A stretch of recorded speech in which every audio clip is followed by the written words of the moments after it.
Welcome, ladies and gentlemen, to Fire on the Mountain 93. We're in legendary Freedom Hall, Johnson City, Tennessee. I'm Les Thatcher, and along with me to call the matches tonight, Dr. Dutch Mantell. Thank and you very Dutch, much. we've seen some great historic matches right here tonight. We have got a great wrestling card. Let's analyze the matches and give me a few comments. The first one, it's an important match. It's a status match. Jimmy Del Rey of Cornette's Criminals takes on Steve Armstrong First of all, Armstrong's Army. I'm glad you asked me that. I am just the man to analyze each and every situation. Jimmy Del Rey taking on Steve Armstrong's status match. Possibly the most important match on the card, because the winner of that, it has direct implications on the main event, the Rage in the Cage. That means the winner's team, if Jimmy Del Rey wins, that means that they will have the advantage in the Rage in the Cage. Very important We'll touch match. on that as we talk about the main event. And, of course, another big match coming up tonight is the Dirty White Boy against the Mongolian Stomper. It's a battle of the brutes. First of all, two men throw the finesse out the window, because it's going to be a battle, a brawling, hammering style. I won't even predict the winner, but I hope somebody doesn't get killed. And then we've got the Tim Horner and Chris Candido match, and it is the loser drinks from a baby bottle. All I got to say right now, Tim Horner is from this area, but he better not underestimate the suicide blonde Chris Candido, or he can be sucking at the end of a nipple. Tracy Smothers puts his title on the line against Yeah. Brian Lee, and of course in his corner, Miss Fritch, and it is a coal miner's match, the glove at the top of the post. Okay, these men, so much bad blood is going on between them. Put either man in the ring by themselves, it's dangerous. Add the added element of a coal miner's glove match, and I expect some blood in this one tonight. I agree with you, and of course then we mentioned the Rage in the Cage and why that first match is all important. Dutchman? First of all, the Rage in the Cage, that first match that Jimmy Del Rey and Steve Armstrong sets the stage, because when there's an advantage point in the match, it will belong to the winner of that first match. It's a dangerous, dangerous match. Cornette, General on one side, Armstrong on the other. Generals going together, Armies going together. It's a war, it's a battle here tonight in Johnson City. It will be 5-on-5 in the cage. We'll give you those rules when the main event comes up. But right now, let's go to action.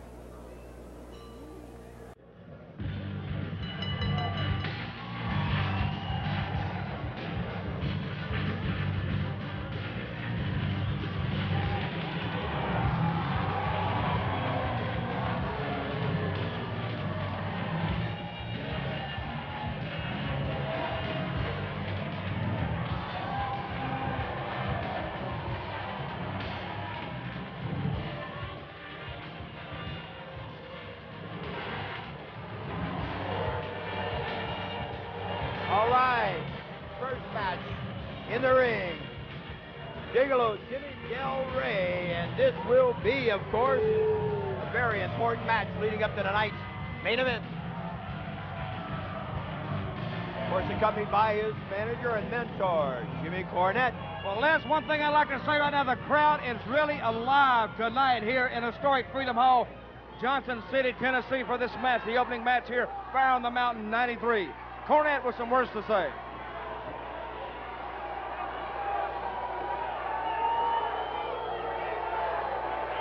He's surveying the crowd, Les, obviously looking out. Could be a very dangerous night for Cornette. I just want you to know I like to slap smart Alex in the face, so shut up!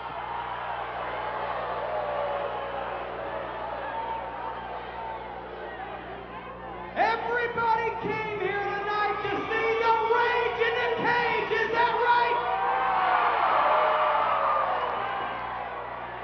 Well, when this man wins this match, then Cornette's Criminals are going to have the advantage in the Rage in the Cage, and that's why he's the designated hitter tonight.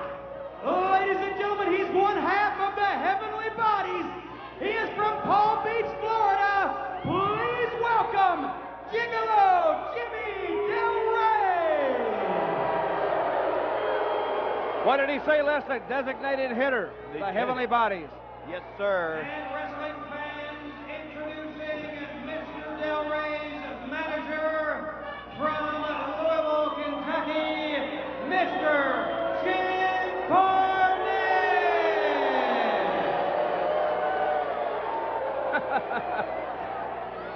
Cornette showing his displeasure with the reaction he receives here from the fans here. Absolutely. Opponent is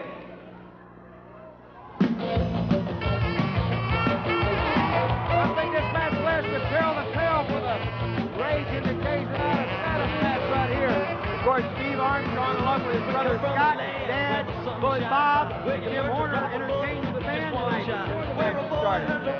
Entertained with a band called the Clintons, and now I think they're officially recognized as the official band of Smoky Mountain Wrestling. Now, we're going to get into the analysis of this match a little bit later right now. We see Steve Armstrong enter this match unescorted and unaccompanied by his brother and his dad. Right. Right now, we're going to let Chip take that ring introduction.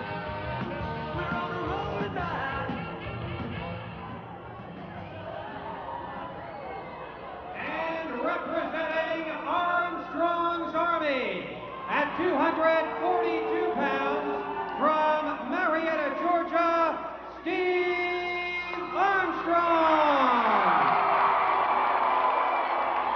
One fall, 20 minutes. The winner gets the advantage for his team in the Rage in the Cage. All right, Dutch, we're ready for the first match. It is officially underway. Fire on the Mountain 93. We're in Freedom Hall, Johnson City, Tennessee. And, of course, you and I both have seen some monumental cards in this arena over the years, but this has got to be one of the best ones. Oh, this, I believe, has to rank right up there with some of the best cards, not only presented in Johnson City, in the Tri-Cities area right here for Smoky Mountain Wrestling, but I think some of the best events ever in the South in the history of professional wrestling. I would have to go along with that. And, of course, the significance of The this one thing now, first let's remember, me and you are here. That's right. That's ups its value right there. Well, Doctor, you are absolutely right. Thank you very much. Doctor, thank you for calling me Doctor. A lot of people want to forget that. I'm glad you sort of saw fit to such call a me long Doctor. handle.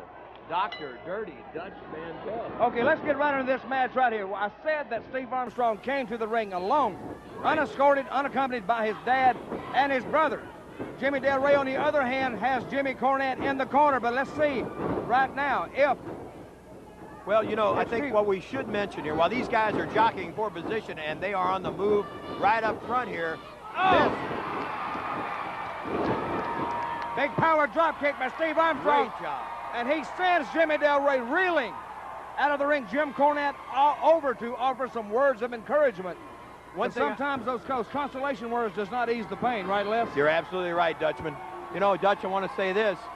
It is the first match on the card, but as we both know, it is extremely important in what happens tonight in our main event, the Rage in the Cage. Absolutely. What that means is the winner of this match, that means they will have first advantage in the Rage in the Cage, and every time an advantage position comes open, that means the winner of this match, if Armstrong wins it, that means that Armstrong's Army and the Rock and Roll Express will have advantage. Right. If Jimmy Del Rey wins, that means that Cornette's Criminals will have the advantage when the position comes open. Absolutely. So at any time there is an opponent added to the ring in that Rage in the Cage, it will be the man who wins this match. Here we're watching now, his team will have that 2-minute advantage of 2-on-1, 3-on-2, whatever. Oh, what a scoop slam that Steve Armstrong put on Jimmy Del Rey. Jimmy Del Rey caught him completely unaware. And Armstrong, although he probably only weighs 230, is a very, very powerful man. He certainly is. You know, Dutch, I wrestled against and as a team with Bob Armstrong. I know you've had your encounters with Bullet Bob. But you put a mask on all the Armstrong boys and the father, you almost couldn't tell the difference. They all, it's almost like they've got some kind of conveyor belt in the garage at the Armstrong household, and they crank these guys out on an assembly line. Well, I'll tell you what, the Armstrong, let me tell you, the Armstrongs are like this. It's an old Southern saying, and we say it down in Texas, when you kick one of them, they all limp. There you and go. That's how close they are. Absolutely. Right now, talking about this match with Jimmy Del Rey and Steve Armstrong, possibly the most important match on the card tonight. Yes, sir. Because this match really has a direct effect on the main event, the Rage in the Cage. That move by Del Rey, turns him right on his head with a DDT. Now, he almost turned him a little too much, but the effect was still felt by Armstrong. You know, I'm going to say this. When Jimmy Del Rey came in to fill the void in the Heavenly Bodies, I was curious, and I'm no longer curious, no longer suspect. This man has picked up, I started to say pick up the slack. There has been no slack, Doug. Well, let me say this. Jimmy Del Rey, anytime another man replaces another man, of course, Stan Lane had to leave Smoky Mountain Wrestling because he lost a loser leave town match, or the loser of the fall leaves Smoky Mountain. So Jimmy Cornette, caught between a rock and a hard place, selected Jimmy Del Rey out of all the available potential wrestlers in the country now when he first came to Smoky Mountain as a protege of Jim Cornette. Of course, he had his detractors, but he has more than silenced his detractors by his excellent performance in the ring. He certainly has. I've been very impressed on the outings I've watched him. Oh, the power bomb. Now we see Jimmy Del Rey. Oh, this is early in the match. I guess we're under the 5-minute mark now, right now. How perceptive can you get, Doc? Absolutely. I was right on the money. I'm a visionary. Sometimes I'm minutes ahead of my time. He went. Nobody home. Armstrong moving out of self-preservation. Both men stunned right now, but I think Armstrong has the advantage at this point. Back to the corner, a kick to the stomach, a kick to the midsection, and following it. Almost machine gunning it. A big chop to Jimmy Del Rey into the corner. Scout Steve has got a good time right here, Dutch, to wind it up and take Del Rey home. He has got a decided advantage, and watch him go to that top rope. He's going to a high-risk maneuver. This is a high-risk maneuver because sometimes can backfire on you if you're not careful, but Jimmy Del Rey's stunned. He may hit it. He does. Woo-hoo, that's flying. Close. He turns him upside down. 1, 2. Cornette. Cornette grabbing Jimmy Del Rey's foot, placing it over the bottom rope. Mark Curtis warning Cornette. The Louisville Lip, the boss man, has pulled that leg and saved his team from losing out. Oh! You heard that one crack right down. Did you see what happened last? He shot him right into Mark Curtis. Wait a minute, Jimmy Del Rey. Oh! And a win. Jim Cornette's Jimmy Del Rey winning the status match here in the opening match here. Fire on the Mountain. 93. 7 minutes, 22 seconds. Your winner, Gigolo Jimmy Del Rey. Dutch, we talked about how important this match was. Jim Cornette proved our point by having to step in and assist for the win. Of course, Armstrong headed toward Mark Curtis. Curtis diving out of the way, but Cornette quick on his feet, tagging and hammering Armstrong and down for the count, but give the ropes an assist. Hi, wrestling fans. I'm Brian Matthews. I'm in the backstage area with the Dirty White Boy. White Boy, you're getting ready to go to the ring at Fire on the Mountain 93 and take on the Mongolian Stomper. The Mongolian Stomper. One of the living legends around here. Everybody knows who he is. The man's mean. He's nasty, but you know what, Mr. Stomper? I've talked to another living legend that knows you very, very well, and I'm talking about Ron Wright, and he's taught me and told me everything there is to know about the Mongolian Stomper. So, Stomper, you want to mix it up, you bring it on, because the White Boy's ready. I'm ready for a fight. I know how you are. You fight, I fight. That's right down my alley. Let's see who comes out on top. Tough guy. There you have it, fans. Let's go to the ring. All right, match number 2 and Fire on the Mountain 93. It's going to be a one-fall, 20-minute time limit. The Battle of the Brutes, Dutchman. It's going to be the Dirty White Boy locking horns with the Mongolian Stomper. And I think these fans are going to remember the Dirty White Boy denouncing his Southern heritage, denouncing his family tree, so to speak, and moving to New York City, therefore becoming a New Yorker and a Yankee in the eyes of many fans here in Johnson City and Smoky Mountain. Well, it upset you as a Southerner. You see that? Shaking my hand. Me and the Dirty White Boy got history. We go back a long way, and tonight the Dirty White Boy, I think, will take the measure of the Mongolian Stomper, and I'll get back in that in a minute. One thing I do notice is he is minus his manager and mentor tonight. Well, Ron Wright, the people have treated him so badly here, I don't blame him for not coming to Johnson City. He's a legend in East Tennessee, and these people sort of turned their back on him, and he's moved to New York, and I'm sure he's there tonight. Ladies and gentlemen, this match, a battle of the brutes. One fall, 20-minute time limit. In the ring from New York City at 252 pounds, the Dirty White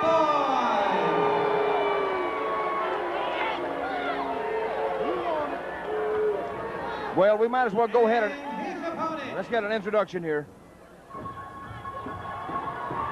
You hear that music, very airy music for a very airy man and wrestler, the Mongolian Stomper. Now you see him coming to the ring now. And here's a man who's been through the wars, he's been through the battles, and these both men, we can throw the finesse out the window here. Not a scientific move.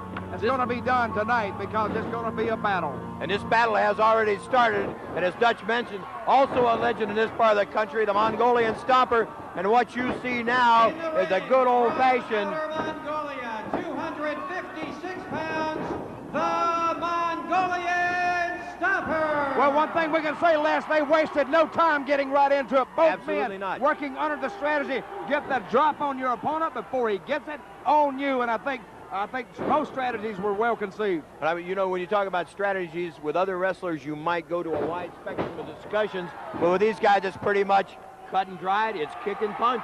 Yeah, it's a battle. It's a brawling type style. Like I said, throw the finesse moves at the winner. Throw the arm drags out. Throw the moonsaults off the top rope. This is pound and hammer away till the other man drops. Absolutely. This is pure wrestling right here. As I mentioned, we're talking about the Stomper being a legend in this part of the country.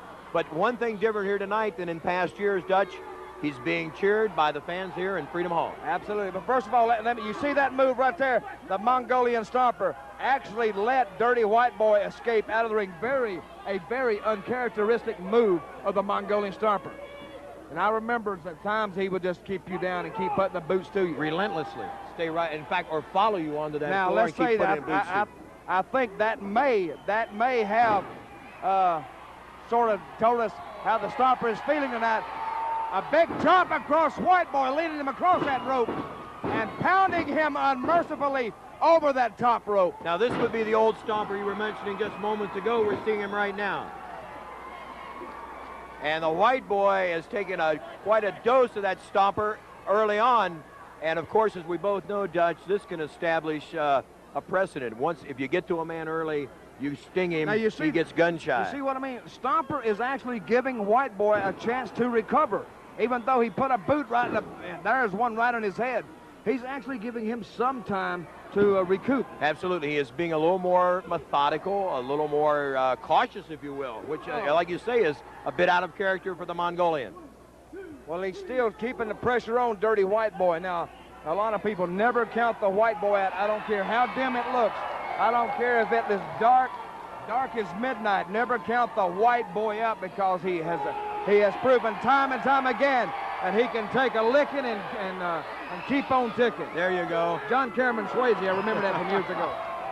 Right now, the Stomper is enjoying the feasting, I might say, on the sound of the fans cheering him on to stomp on the White Boy.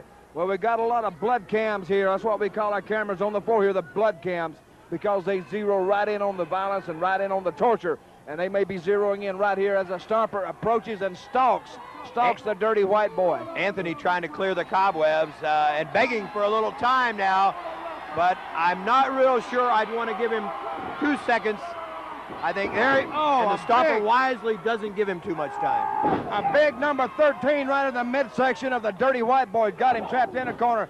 And White Boy a shot and another shot coming back now. And what did I say just moments ago? Never count the White Boy out.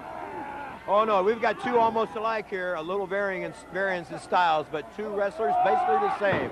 Head first into that turnbuckle right above us, Dutchman, and Tony Anthony draws back and loops that right hand in with a lot of effectiveness. Both men right above us now, Dirty White Boy pounding away at the Stomper. And have you noticed the expression on the Stomper's face? Very cold, very icy, very deadly looking at this point. You know, I think you'll agree with me, having wrestled this man yourself. He was not a guy that you could tell anything by the look in his eye or by his face. He was expressionless. He doesn't telegraph any type of emotion or intent. White Boy pulling a Stomper-like maneuver, biting at the ear of the Mongolian. Again, the kicks to the midsection. And the lead this early in the match has seesawed drastically in 360 degrees, Dutch. It's turned right around now. Now the White Boy dominating the Mongolian Stomper at this point. And right in the corner, right above us right now, Dirty White Boy applying the pressure to the Stomper. We saw the Dirty White Boy tell referee Mark Curtis to shut up and back out of the way. Mark Curtis, a little word of advice to him, he needs to stay out of the way. Absolutely. These men have no respect for the rules, and rules are made for other people, but not for them. Big charge by the Stomper. Stomper with that reverse, you're right. This match seesawing back and forth right here, Fire on the Mountain, the second match right here. I told you Curtis might get in the way a little too much. Mark Curtis throwing across the ring. Am I on tonight, Mr. Thornton, or am I on? Mr. Who?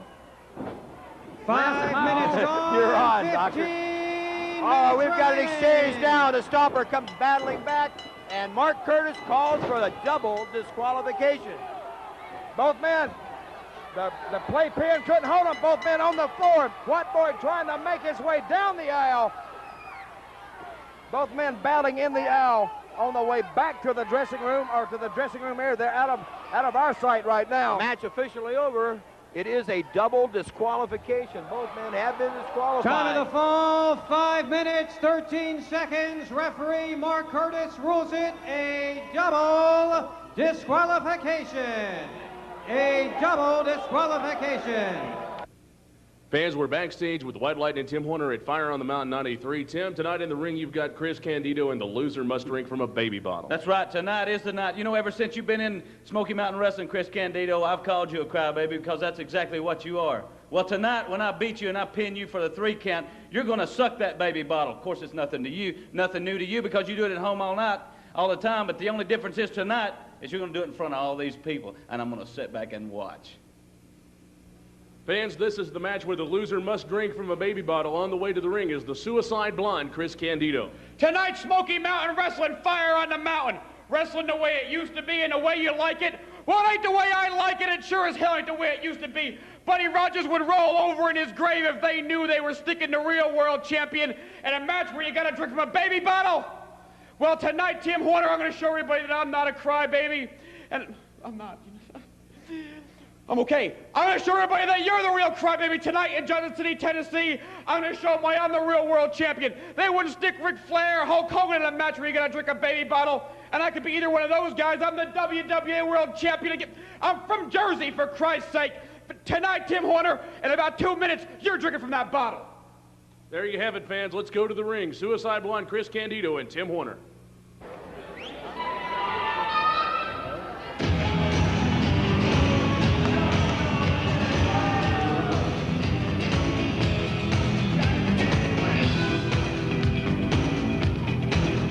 The music for the Suicide Blonde, Chris Candido. The match coming up. Loser must drink from a baby bottle in center ring. And it's Candido against Timmy Horner. As we watch the WWA Heavyweight Champion make his way into the ring, the Suicide Blonde, Chris Candido prepared and ready to do battle. White Lighting, Tim Horner here at Fire on the Mountain 93.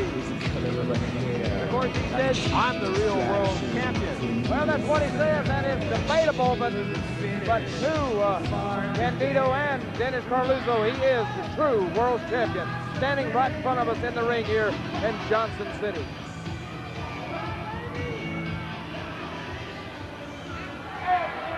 Smoky Mountain Wrestling fans, this match, 1 fall, 30-minute time limit. The loser must drink from this baby bottle. Introducing in the ring, 224 1/4 pounds from Asbury Park, New Jersey, the Suicide Blonde.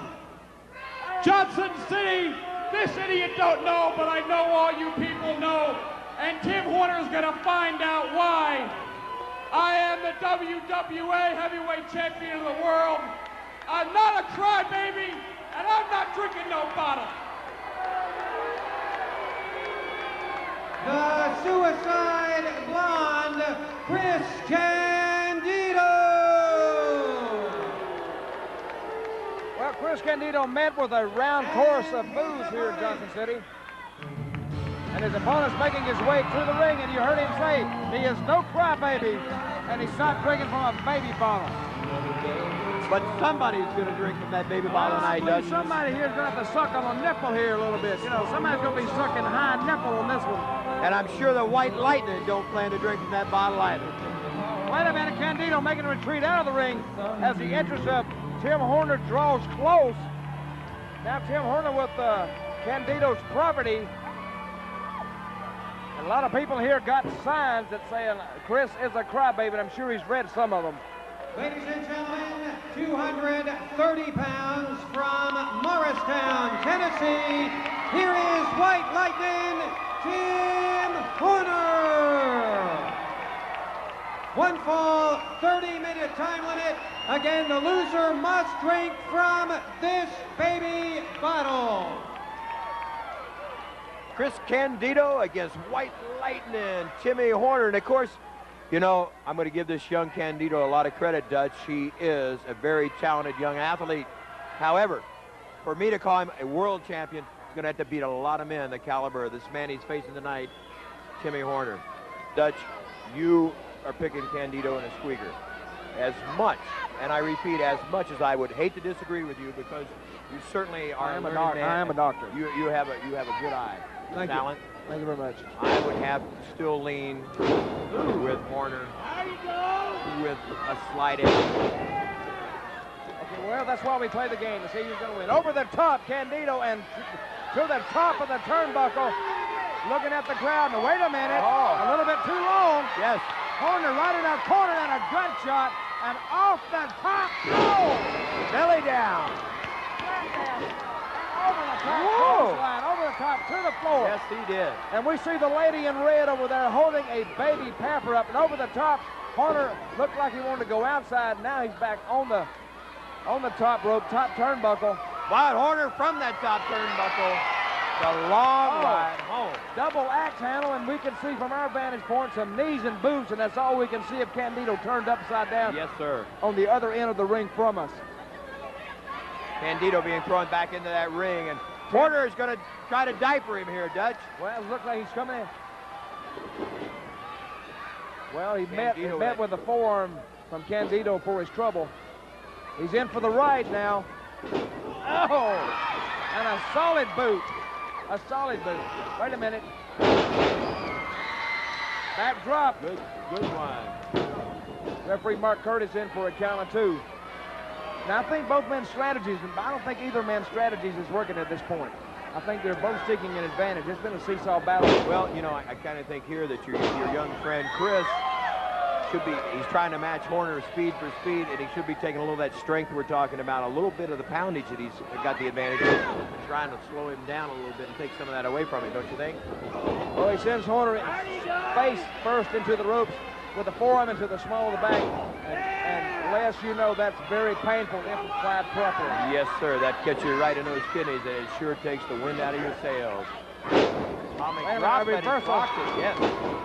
Good move by Candido. I agree. And that means he's thinking on his feet. He knew he was being sent in for the natural bridge, and very few men. I don't think anybody has ever come out of that natural bridge. Now, that's one thing he schooled himself well in. Watch here. Candido over the top. Over the top, onto the floor to Horner. Referee Mark Curtis out on the floor. I can't quite see what's going on. I may have to stand up here. Well, Candido coming back in the ring. Horner obviously still down. And both men, I think, were injured in that.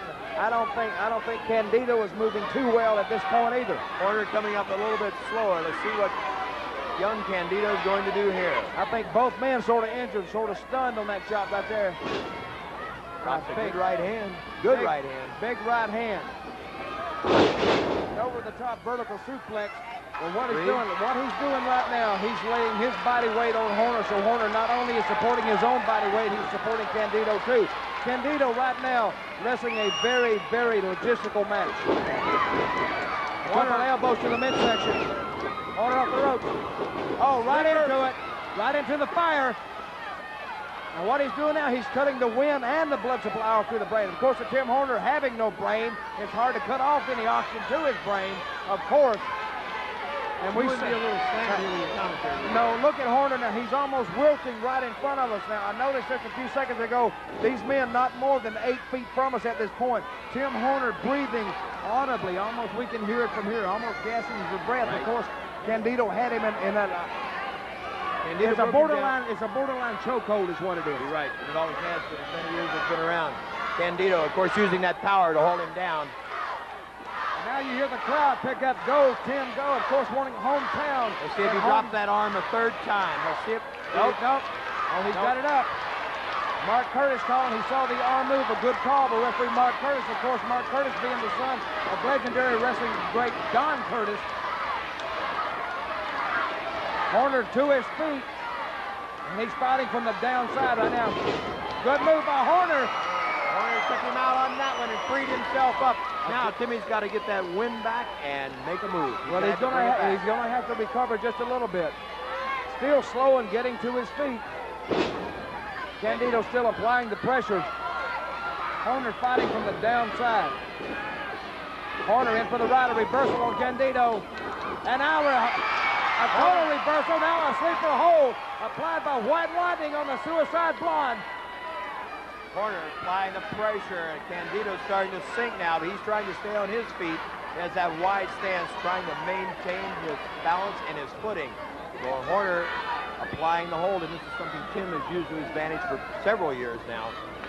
And Candido in trouble. Horner. And Candido still on his feet, Les. Still on his feet, catching his arm. I think now what Tim Horner's going to do is really apply the pressure. He needs to be moving backwards on this and keeping. Whoa! Wait a minute. Candido was attempting what Horner had done, but Tim anticipated.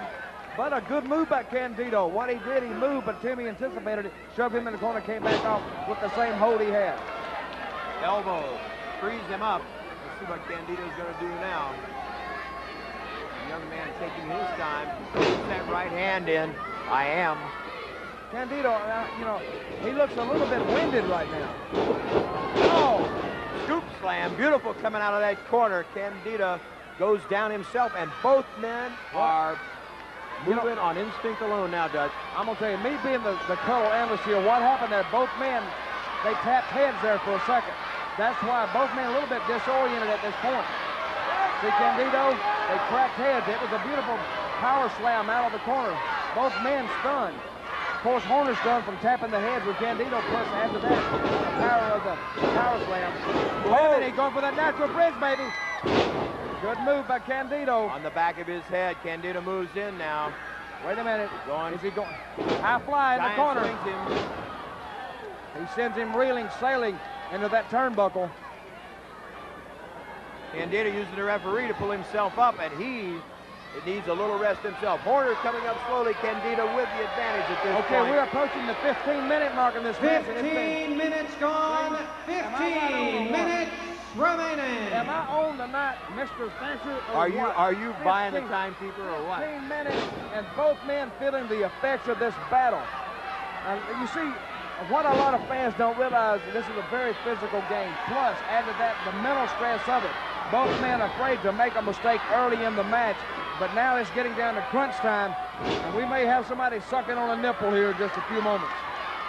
Candido again driving Horner's head into that turnbuckle. Timmy fighting to stay afloat, stay on his feet. Look at Horner. Horner gets that second win. He's got that runner's high, and here goes White Lightning. And he's on the warpath now, coming back. Oh! Very good counter move by Candido. Sent reeling into the turnbuckle and came right out, letting his momentum carry him right back into Horner with that elbow. Referee Mark Curry's almost in the way right there. Will he take advantage here? He has got it. Can he put him away? Let's. Wait a minute. Might be going for the suicide plex here. If he gets up there and takes him off, it might be it for Tim Horner. Now he needs to be going for the kill right now. Candido needs to be moving in. Is he going up for it? Yes, he's on that top strand of rope. The suicide plex. A little slapping up there, a little insult to injury up there. And spending a little too much time doing that. Horner nailed him. Too much time. Wait a minute. We're coming straight off. Oh, what a move. And that had to take the wind out of Candido's sails, but who does he have to blame? Candido wasted precious time. Young Chris's ego got the better of him, and that's what put him in bad place. Yes. And Candido getting every shot blocked now. It's target practice.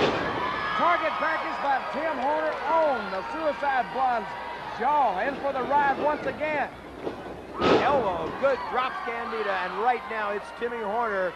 He has got it head and shoulders. Let's see if he can put him away. Drops that knee into the side of the head. And I'd say we're just a few moments away from the completion of this one. I think Horner has got enough momentum going Dutch. He can put him away here. Don't count him out. You don't get to be world champion by being a loser. And a good move. Whoa! An excellent move by Horner. Across the ring. Off the second rope. Body drop. Bottle. Can this could be it? 1, 2, no! Candido hung. He hung in there. He hung him. He hung him. Boy, what hang time. He was almost like Michael Jordan in the air coming off there. In for the ride once again. Behind him. He's going for it. Referee Mark Curtis down. Horner's got him. He's got the bridge. Referee Mark Curtis out of the ring. He's got him pinned here. He's got him hooked. He can't hang on. Tim Horner looking around. No referee. Referee on the far side of the ring. Looking for it. He would have had the count on him there, Dutch. He had him long enough. He had the count on him. Mark Curtis still down. Horner checking him out. Candido coming up slowly. Horner trying to get Mark Curtis up into this match here. You need a referee in there. You can't win a match without an official decision by the referee. Absolutely. Candido setting up the charge. Horner sees him coming. Wait a minute. He just moves out of the way. That's it. Candido went over on his own. His momentum carried him across. He's on the floor now. Mark Curtis calling. What? What's this? What? What happened? What's the disqualification? He is raising Candido's hand.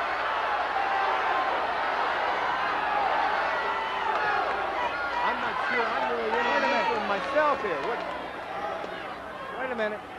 Over the top, referee Mark Curtis says. Over and assumed that Horner had drawn him. Time of the fall, 18 Horner minutes, did it. 39 seconds. Referee Mark Curtis has disqualified Tim Horner.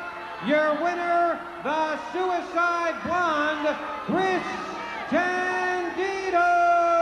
Well, I told you maybe Candido in a squeaker. I didn't really foresee this.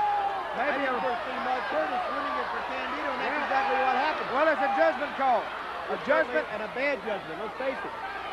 He thought Horner pitched him. Horner didn't touch him. Wait a minute. Now we have a little discussion going on between the participants.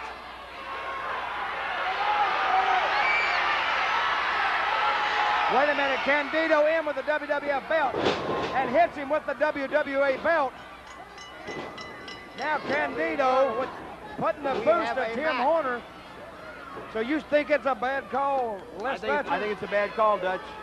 Wait a minute. I mean, well, it was called from his angle. That's the way the referee saw it. I understand that.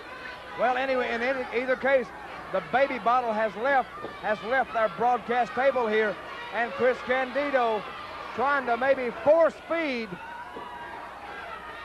trying to render. What's he? He's got something. I think he's trying to Take tie the tape off his wrist, trying to tie Horner into the ropes with the That's tape what it- wrapped around his wrist. he's trying to tie him into the ropes, it looks like. And some shots by Candy and here it is, force feed Tim Horner with a bottle. And still got him down, trying to tie him into those ropes. And we see our Smoky Mountain Wrestling camera right on top of the action. Candido is, I think he's going to get him. I think he is going to get him.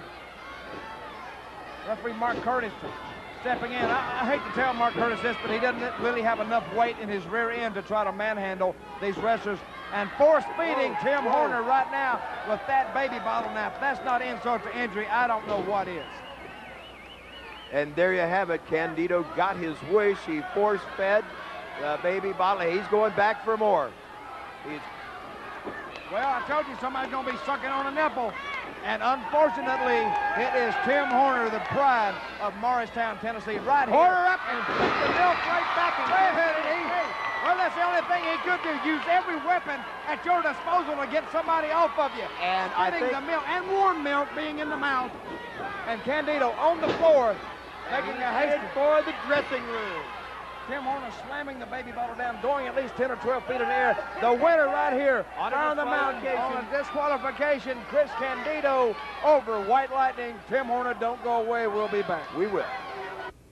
Fans, we're here in the dressing room area. You just saw the match between Tim Horner and Chris Candido. Tim. Let me tell you something, Candido. When you first got here, I thought it was all a big joke. I thought you was a joke, being WWA champion, being somebody. You're nobody. Let me tell you something, pal. You might have squirted a little milk on me, but I'm going to put something on you. It ain't going to be milk. You got a lot more to worry about than a little milk. You're out of here, Candido, and I'm a man that's going to put you out.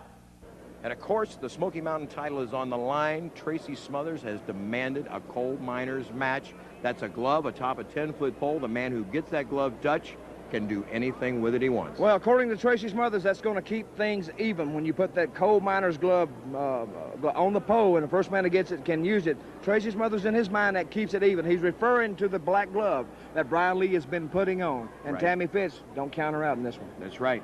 Now we've heard the comments from Dutch and myself. Let's go to the dressing room and hear the comments from the athletes. Fans, the coal miner's glove is on a 10-foot pole. The heavyweight title's on the line. Primetime Brian Lee on his way to the ring with his manager, Tammy Fitch. You know, I've heard things about this. People have talked about it. A coal miner's glove match. Now we actually have to have one. I can't believe we have to be associated with something that a filthy, dirty, disgusting, greasy coal miner is associated with. I can't believe this is actually happening. But you know, Tracy Smothers will, even though he loves me, he can't resist me, but you know, after this match, he won't be able to try to molest me anymore. He won't be able to try to attack me anymore. He won't even be able to walk anymore after Brian gets through with him. But I won't have to worry about this match because Primetime will take care of it.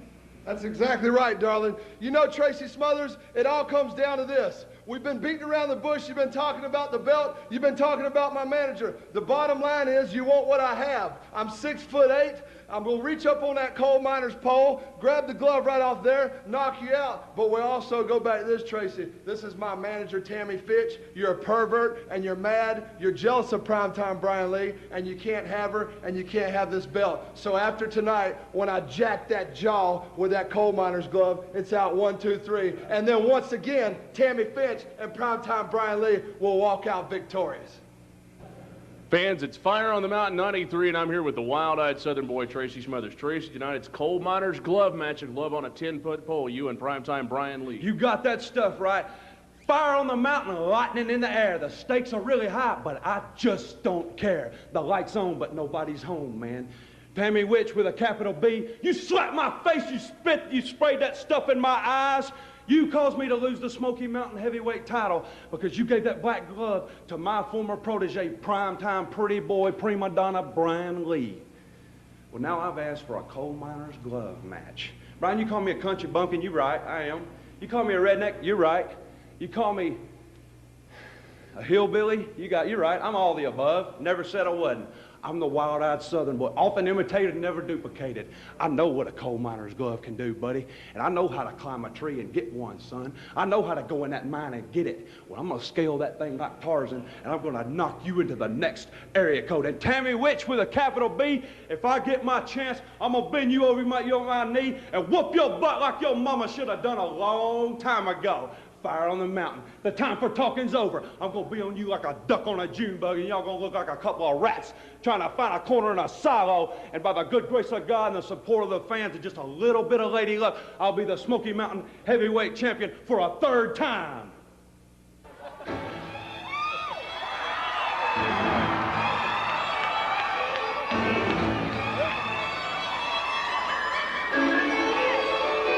Okay, welcome back. Fire on the Mountain 93 from Johnson City, Tennessee at the historic Freedom Hall. The music, the fans on their feet, ladies and gentlemen, signals the arrival of the wild-eyed Southern boy, Tracy Smothers. Yes, sir, and it is a coal miners match. The title is on the line with this Tammy Fitch in the corner of Primetime Brian Lee. I want you to watch Tracy Smothers coming into this ring right now, and I guarantee you one thing. I know that man, and he is fully loaded for bear right now. I don't know if the cameras can pick up referee Mark Curtis going up the pole right now. We're putting the coal miner's glove on top of the pole. And this battle here, as Tracy Smothers moves right past our broadcast table. You talk about fire on the mountain. You look at his eyes, and there's fire in this young man's eyes. I think he may have fire in the belly right now because I think he is, like I said, loaded for bear and ready to rumble.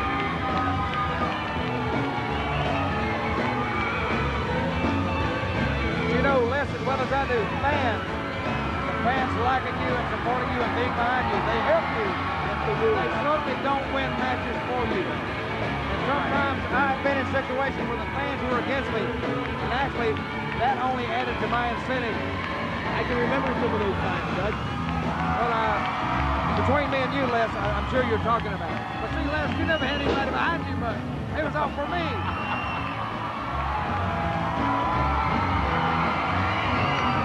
Guys, how time changes the memory. Absolutely. Well, Al Harvard. You get a little older, you get Al Harvard.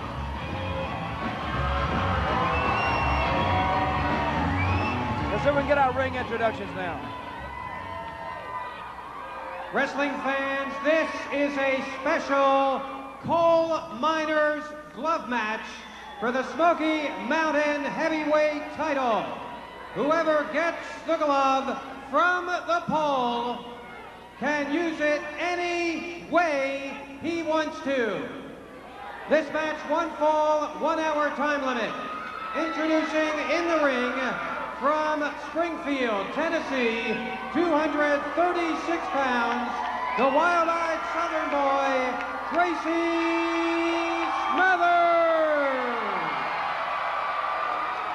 Well, we have a native Tennessean in the ring right now. Let's listen for some music for his opponent. And his opponent.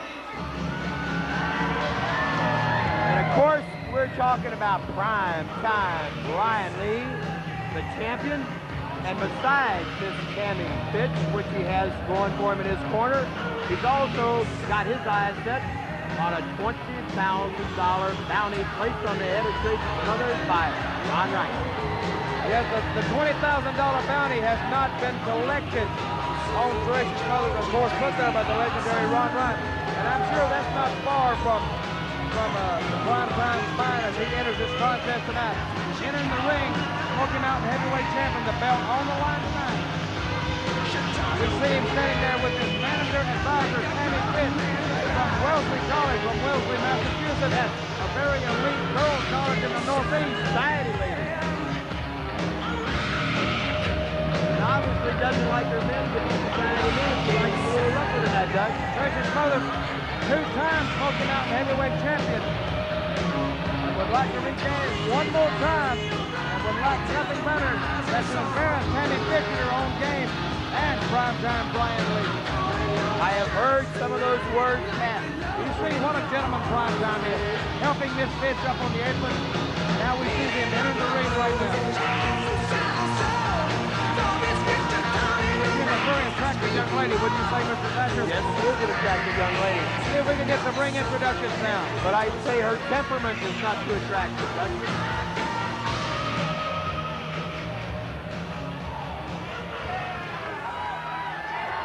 Wrestling fans, at 280 pounds, hailing from Orlando, Florida, he is the current Smoky Mountain Wrestling Champion, Prime Time Brian Lee.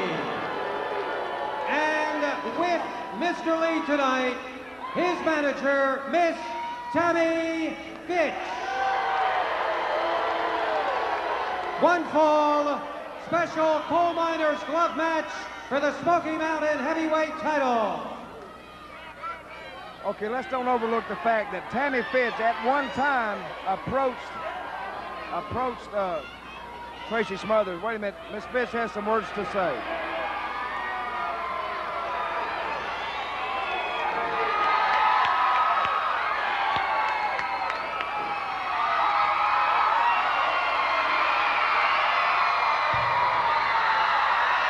Well, I thought you were going to say something. But it's too loud for Miss Fitch, I think, to even attempt to speak over this loud crowd here in Freedom Hall. And of course, Miss Tammy and Brian aren't liking this at all, but Tracy is giving them a little psychological battle. First of all, there's Confederate. Wait a minute, she's going to Hey, talk now. Johnson City!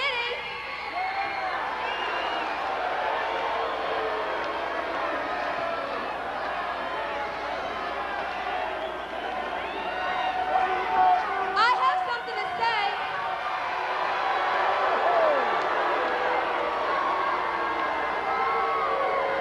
Shut up and let my men bunch of redneck idiots.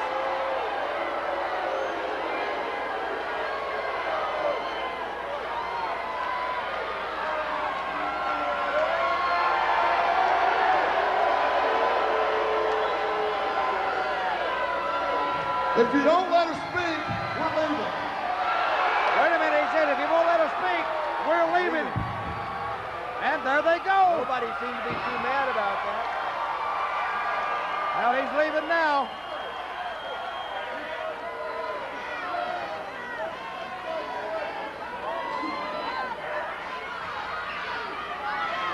Hey, Tammy Witch with a capital B.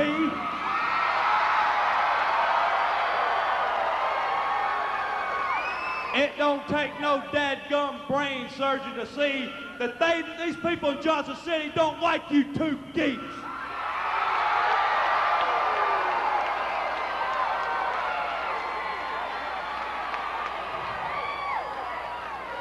Hey, lady, these people seen you spray stuff in my eyes. They seen you slap my face. And me and these rednecks are gonna kick both of your asses tonight. Yeah. Hey, I get my chance. I'm gonna bend you over your knee, over my knee, and whoop your butt like your mama should have done a long time ago. Hey, Brian, I'm gonna scale that thing like Tarzan, and I'm gonna stick that coal miner's glove up your butt and turn you into a popsicle. I'll say one thing, Tracy's not missing any words. Hey, say what you mean, Tracy. Well, once again, like I was saying, fans don't win matches and words don't win matches. You're right. Ability, guts, and talent win matches. Absolutely. But I would say... Wait a minute. We got an early start of this. Going after that coal miner. Wait a minute. They got off the top. Smothers going to work in prime time, wheeling right back, and we've got action. They're trading those blows. Two big, young heavyweights and driving that head into that turnbuckle. Tracy takes him cross corner. And at this pace, it's not going to go too long, Doug. Well, they started it. There's some bad blood between these two men going back to actually this town right here where Brian Lee turned on Tracy Smothers, and since then it's been one incident after another with these two men. And of course, with the addition of Tammy Fitz to Brian Lee helping him. Wow, what a kick by Tracy Smothers. Almost a slide into second base. And he punched that big number 11 right in Brian Lee's chest. And they're coming our way. And I hope they don't tear our broadcast table down like some of the previous matches have done. Heard that. I'm getting tired of running all night. He's headed. We see Confederate flags all over the place. Tracy Smothers with Brian Lee's head into a chair.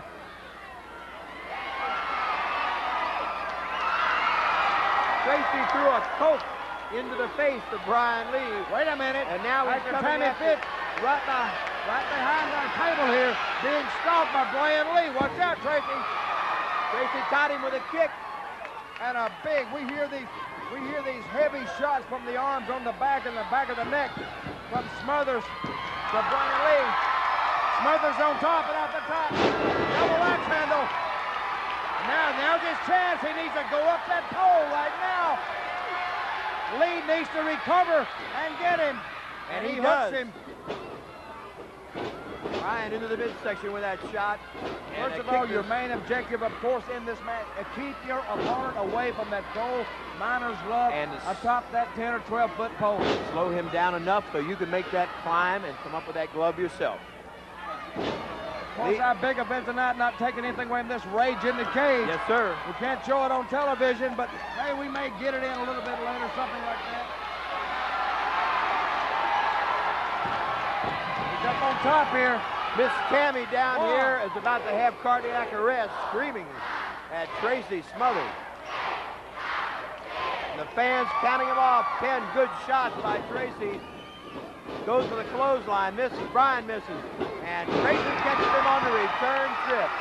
And down goes Prime I Time. think Brian Lee, right in front of us here, has cracked the back of his head. I don't think the clothesline knocked him off his feet, but his head hit that mat, sort of knocked him a little bit senseless. And what a powerful shot, big right hand by Tracy Smothers. It really spun the head of Brian Lee around. And again, he's driving that head into the turnbuckle. Brian Lee taking quite a bit of punishment and still maintaining his feet. Now on the second turnbuckle.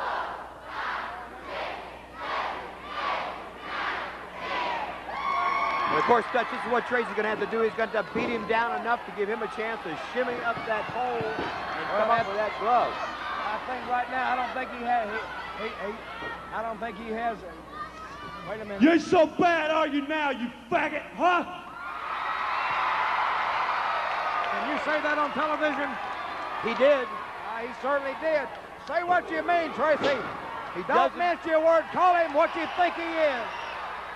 And trying to go up that pole, he better recover.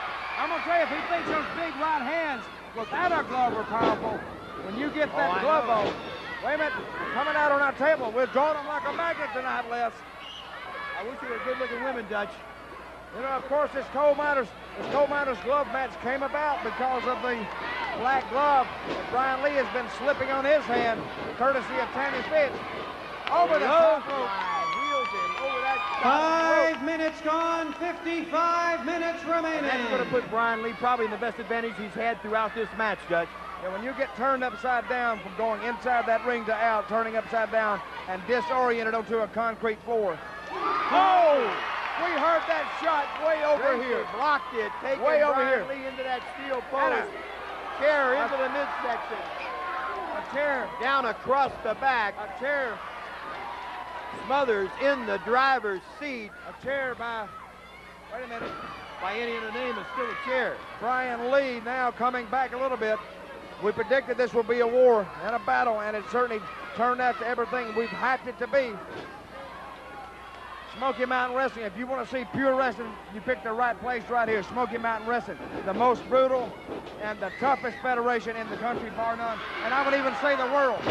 The toughest excitement minute for minute. That's Well, first for of all, sure. these guys, they dog it. They get out here, they really go for it because they know the reward at the end of the rainbow. Absolutely. The fastest growing federation in the world and the most exciting. And right now, that federation's champion is coming to his feet, and he's going to try and take the advantage over the wild-eyed Southern boy, Tracy Smothers. And you'll see, ladies and gentlemen, a lot of photographers around the ring tonight here at Smoky Mountain. A lot of photographers from the Northeast, photographers from Japan, California, and New York, all across a lot of the wrestling magazines here because they realize the importance of this event, not only to Smoky Mountain Wrestling, but to the world of professional wrestling. Exactly. Right now, prime time with a flying scoop slam, great power slam. What a power slam, and a point to Tammy Fitz saying, baby, I did it for you. And I think right now Tracy Smothers may be having a Maylocks moment. And the break by Brian Lee. Tracy down and in trouble. Tracy being choked down once again. We have had quite a seesaw battle, Dutch. Both guys have maintained the advantage here. And you see the strategy right here. I don't think Brian Lee has even attempted to go up the pole yet. Tracy Smothers on 2 or 3, maybe 4 different occasions has tried to get up the pole.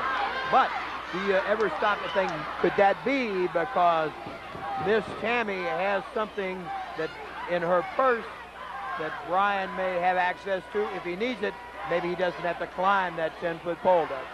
First of all, she is around the ring. She is a factor in this match.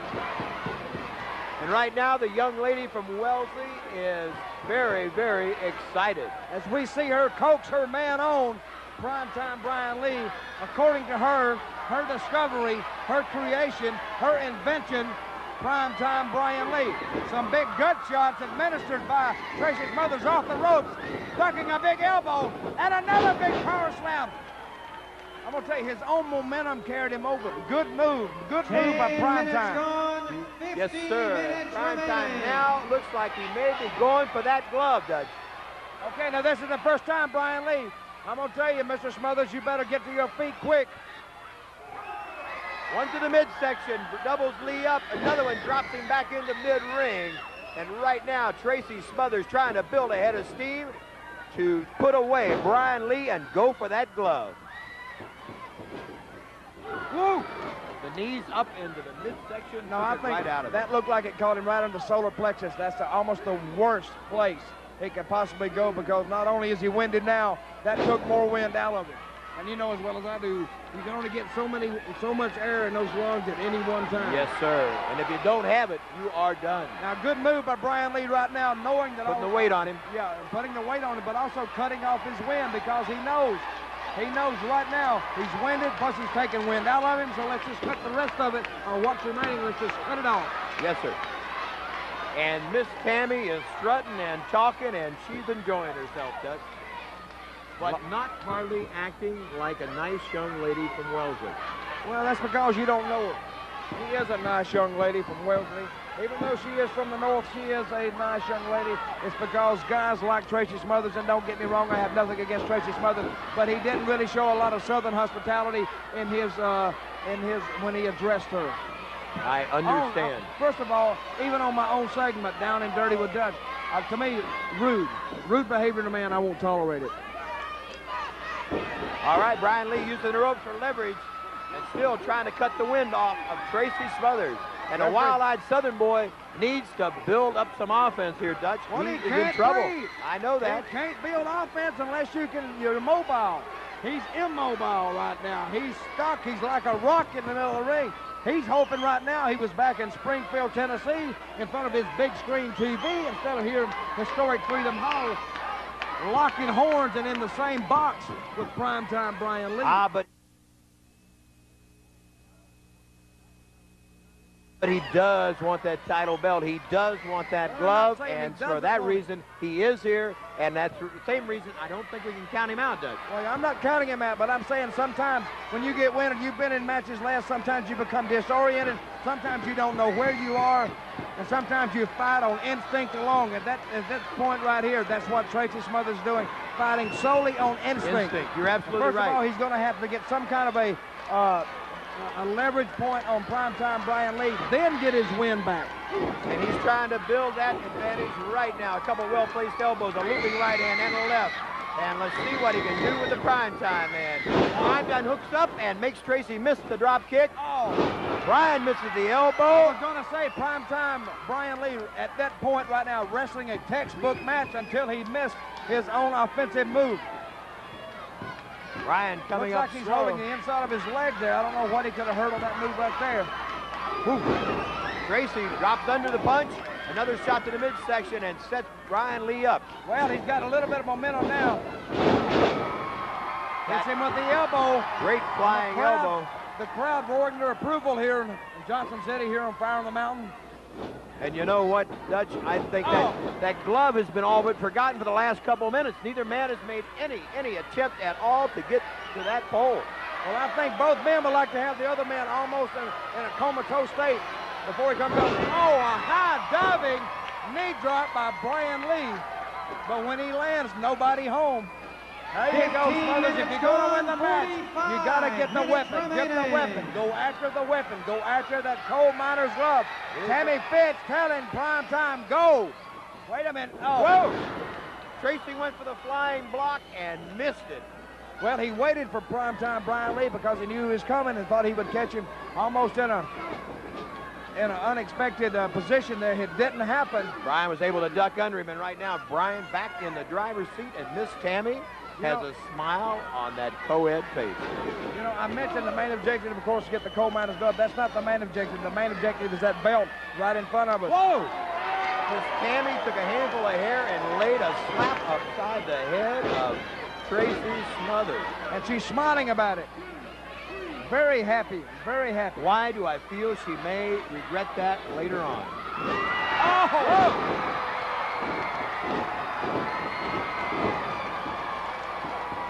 And Miss Tammy has a different expression on her face now. That is what you call a game changer right there. Yes, sir. We Because both when you hurt that area, take it home for the other man. you absolutely right. Because he is going. And Now look we see at the fire. Tracy Smothers. Now we see the fire off the top of that mountain of Tracy Smothers. Yes. As he says, he wants to climb that Great Smoky Mountain. He wants to climb that stairway to heaven. Primetime Brian Lee in for the ride. And a big backdrop. And airborne. 82nd Airborne. And we should give him a badge on that one. You know, they spent a lot of time in this corner right above us tonight. Tracy shooting the shots into the head as he blocks him back into that corner. And with that advantage, he is weakening the champion, Brian Lee. Lee staggers incoherently to mid. Oh, the savant to the back of the neck. What do you call that? Savant. Well, I call it the spinning reverse heel kick, and that's exactly what it was. Well, in oil trough, it probably is. Has the same effect. Over the top. Runs under. Comes again. Goes for the poke. Oh! And that will turn the tide of a battle.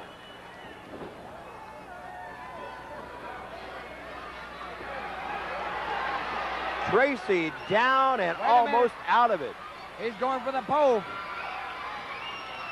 Brian has a see. Tracy trying to shake him free, and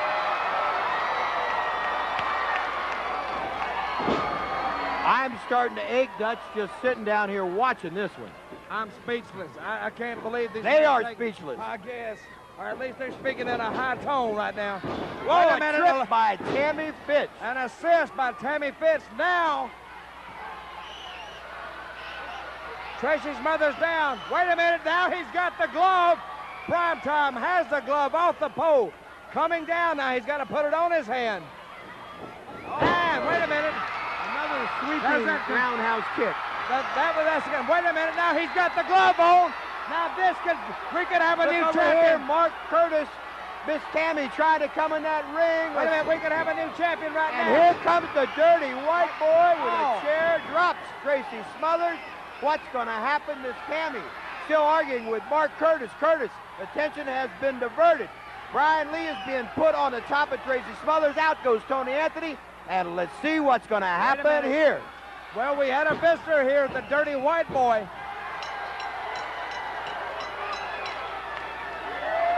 Time of the fall, 20 minutes, and with an assist 2 from seconds, your winner.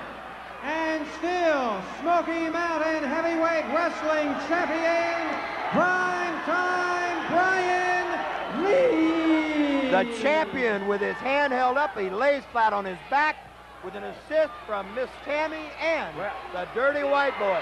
Right now. Wait a minute, here comes Tracy Smothers after the white boy, running him into the turnbuckle.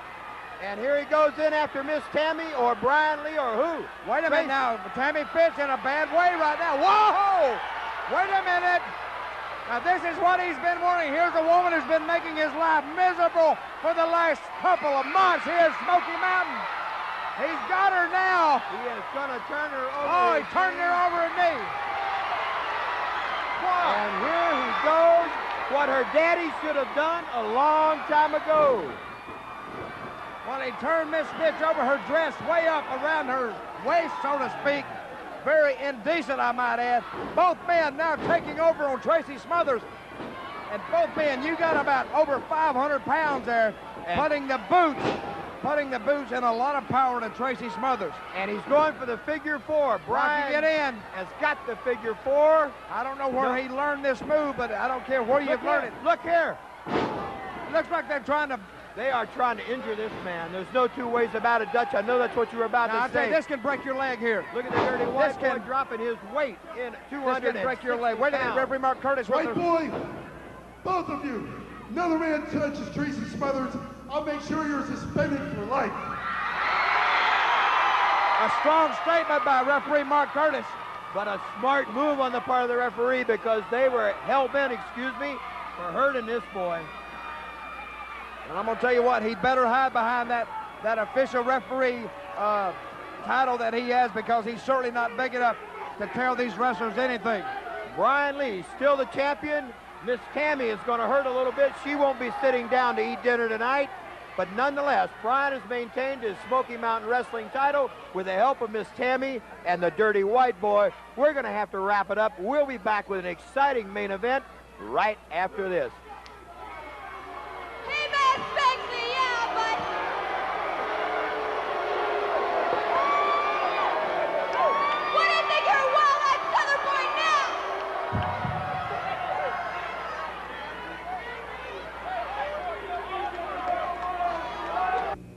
Fans, a shocking incident here at Fire on the Mountain. Tracy Smothers has been hurt. He's being attended to by the first aid crew. We don't know how bad Tracy Smothers is hurt at this time. And here they come, primetime Brian Lee and Tammy Fitch.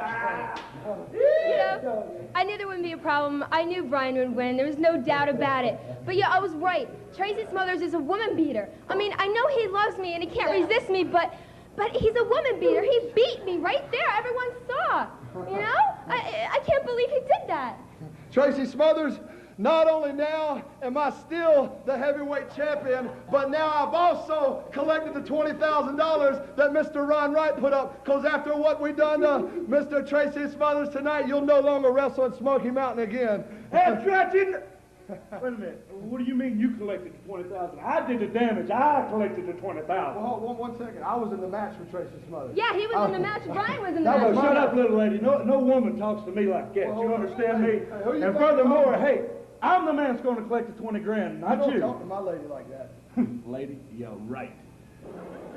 Probably the hottest rivalry in professional sports comes to a head tonight. Johnson City's Freedom Hall. It's the Rage in a Cage. It is Cornette's Criminals takes on Armstrong's Army. Well, it's no secret. Both of these teams have been at war for months, and this could be the final battle, or this could be the mother of all battles. Both teams early this afternoon were talking strategy. Let's take you now and let's hear their comments.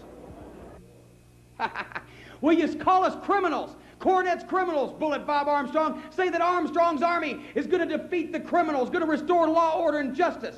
You call us criminals? Well, in the Rage in a Cage, we're going to show you how bad we can be, how many rules we can break, how many laws we can bend. Because it is war. Armstrong's Army and Cornette's Criminals going to war. Going to meet in the middle, going to smack head on an irresistible force and an immovable object. Meeting over ground they want to gain, things they want to obtain. Going to war, two factions.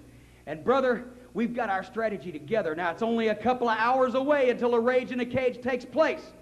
And every army has got to have, first of all, they got to have the big tanks. They got to have the big tanks that can go and they can plow down those fences.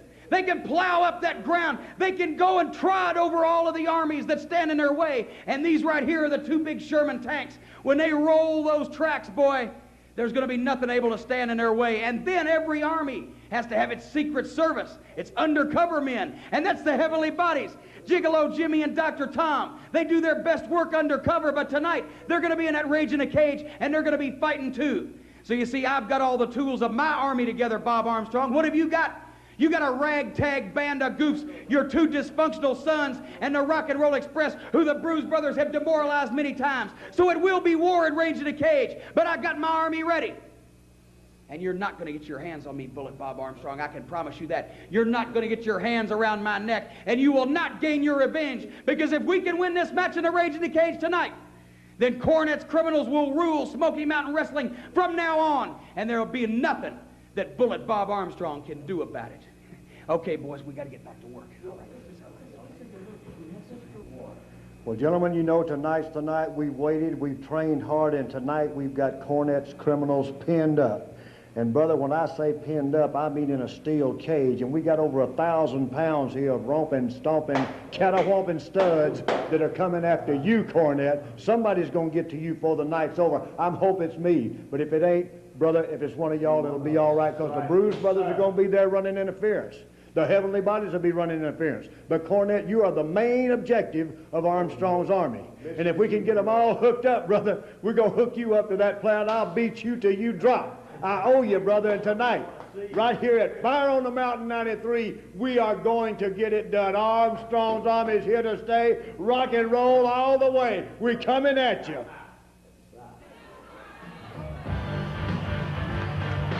All right. The referee for tonight's main event, the Rage in the Cage, the Big Boss Man, is in the ring. There will be 10 wrestlers in that ring before all is said and done.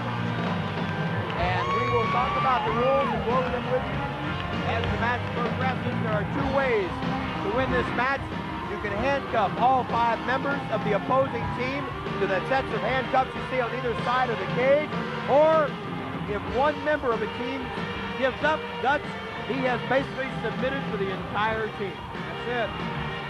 First of all, Cornette going around, trying still to talk to the Big Boss Man. Everybody knows the relationship between them before. He's trying to talk to the boss man and check the cage. Y'all remember the Cornette's Criminals trying to check the cage, but guys, I'm gonna tell you, that's some strong wire up there, and we see all the handcuffs attached. You know what? I'm gonna relate this to Armageddon, mother of all battles, right now. It's coming down right here in the historic Freedom Hall in Johnson City, Tennessee. Fire on the Mountain '93. Because this match will not be shown on television. First of all, I think it's ridiculous you expect us to be locked up like a bunch of animals.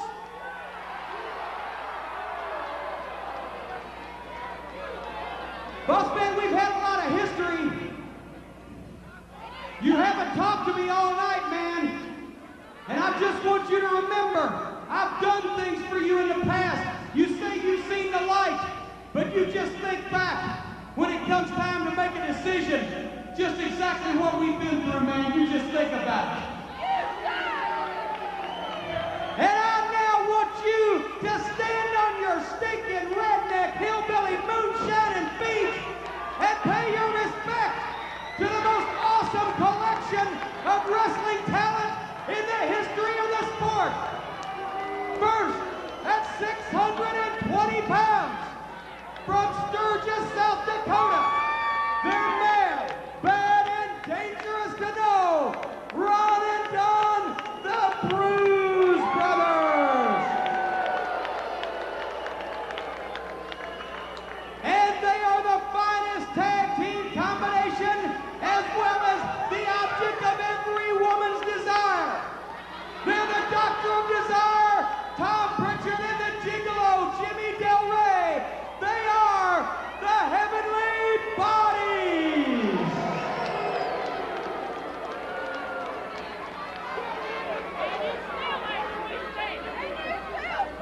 And now, I want to introduce to you the greatest manager and wrestling mind of all time.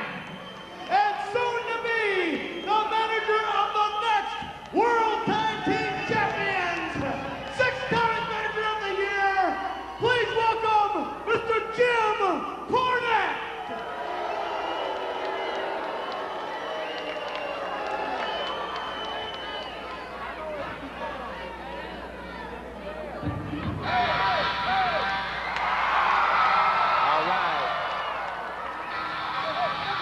Now we're ready for the other 5 participants. And you know what, Dutch? I think in terms of the size of the Bruise Brothers, you got to give that power edge in this match to Cornette's team.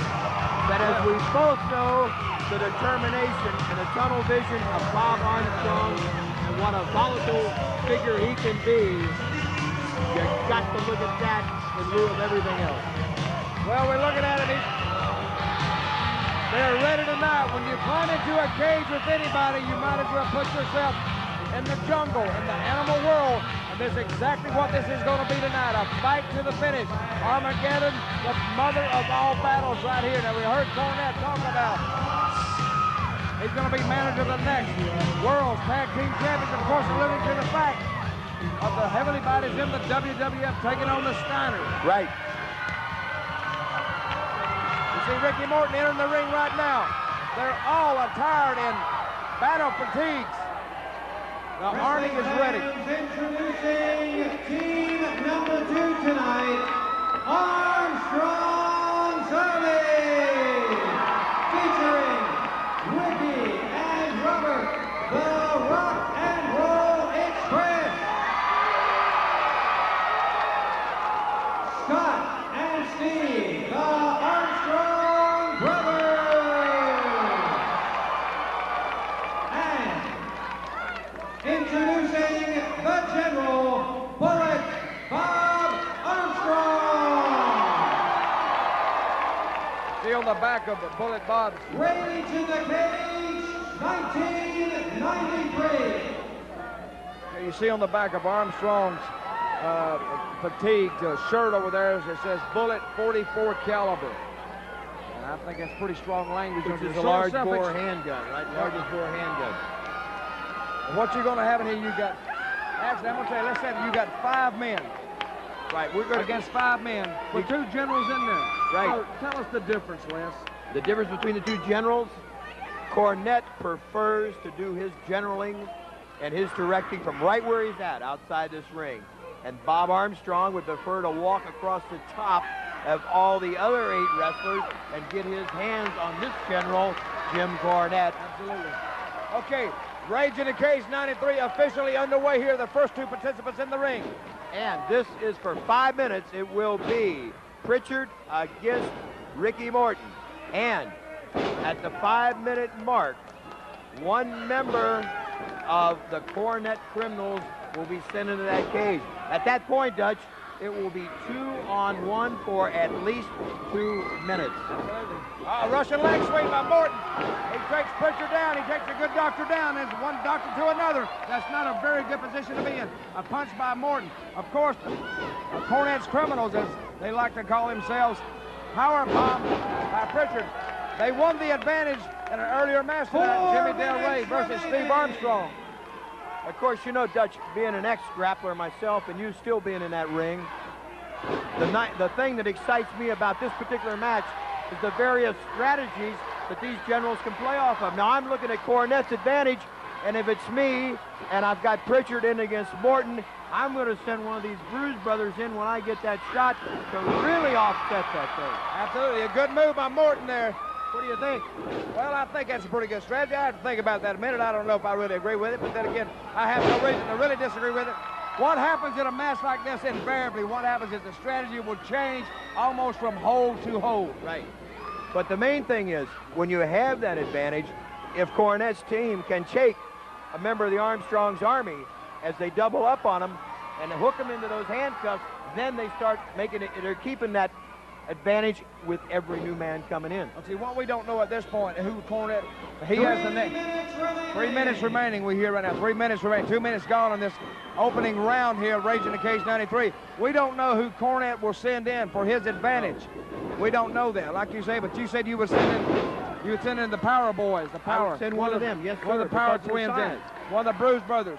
Sure. And I'm going to tell you, these guys being from Sturgis, South Dakota, you know, Harley-Davidson country, they're used to the rough life and the hard side of life. So I think I have to agree with you there, Les. I'd send these tough tush hogs in there, right? But you know, the other thing that keeps popping into my mind when I'm thinking strategy for both these generals is, again, I'm going to emphasize you and I both have tasted the wrath of Bob Armstrong, and Cornette really brought this on himself, and Armstrong is so totally concentrating on that. Let me tell you, first of all, the big boss man in the ring because of the Smoky Mountain Wrestling Committee, but even though Bob Armstrong relinquished the commissionership and stepped back in the ring as an active professional wrestler, you cannot tell me that he didn't have a lot of clout with that committee.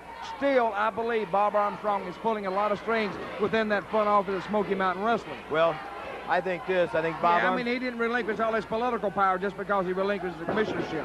Well, you think so?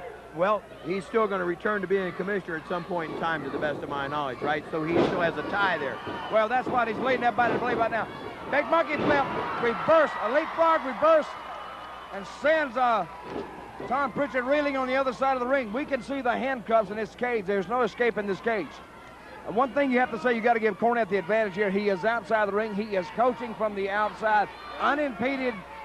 And he is at his best at that point, as long as there's no wrestlers on his back. Never see Jimmy Del Rey. They're pushing the cage in on Ricky Morton. Tom Pritchard trying to get the face of Ricky Morton into that cage.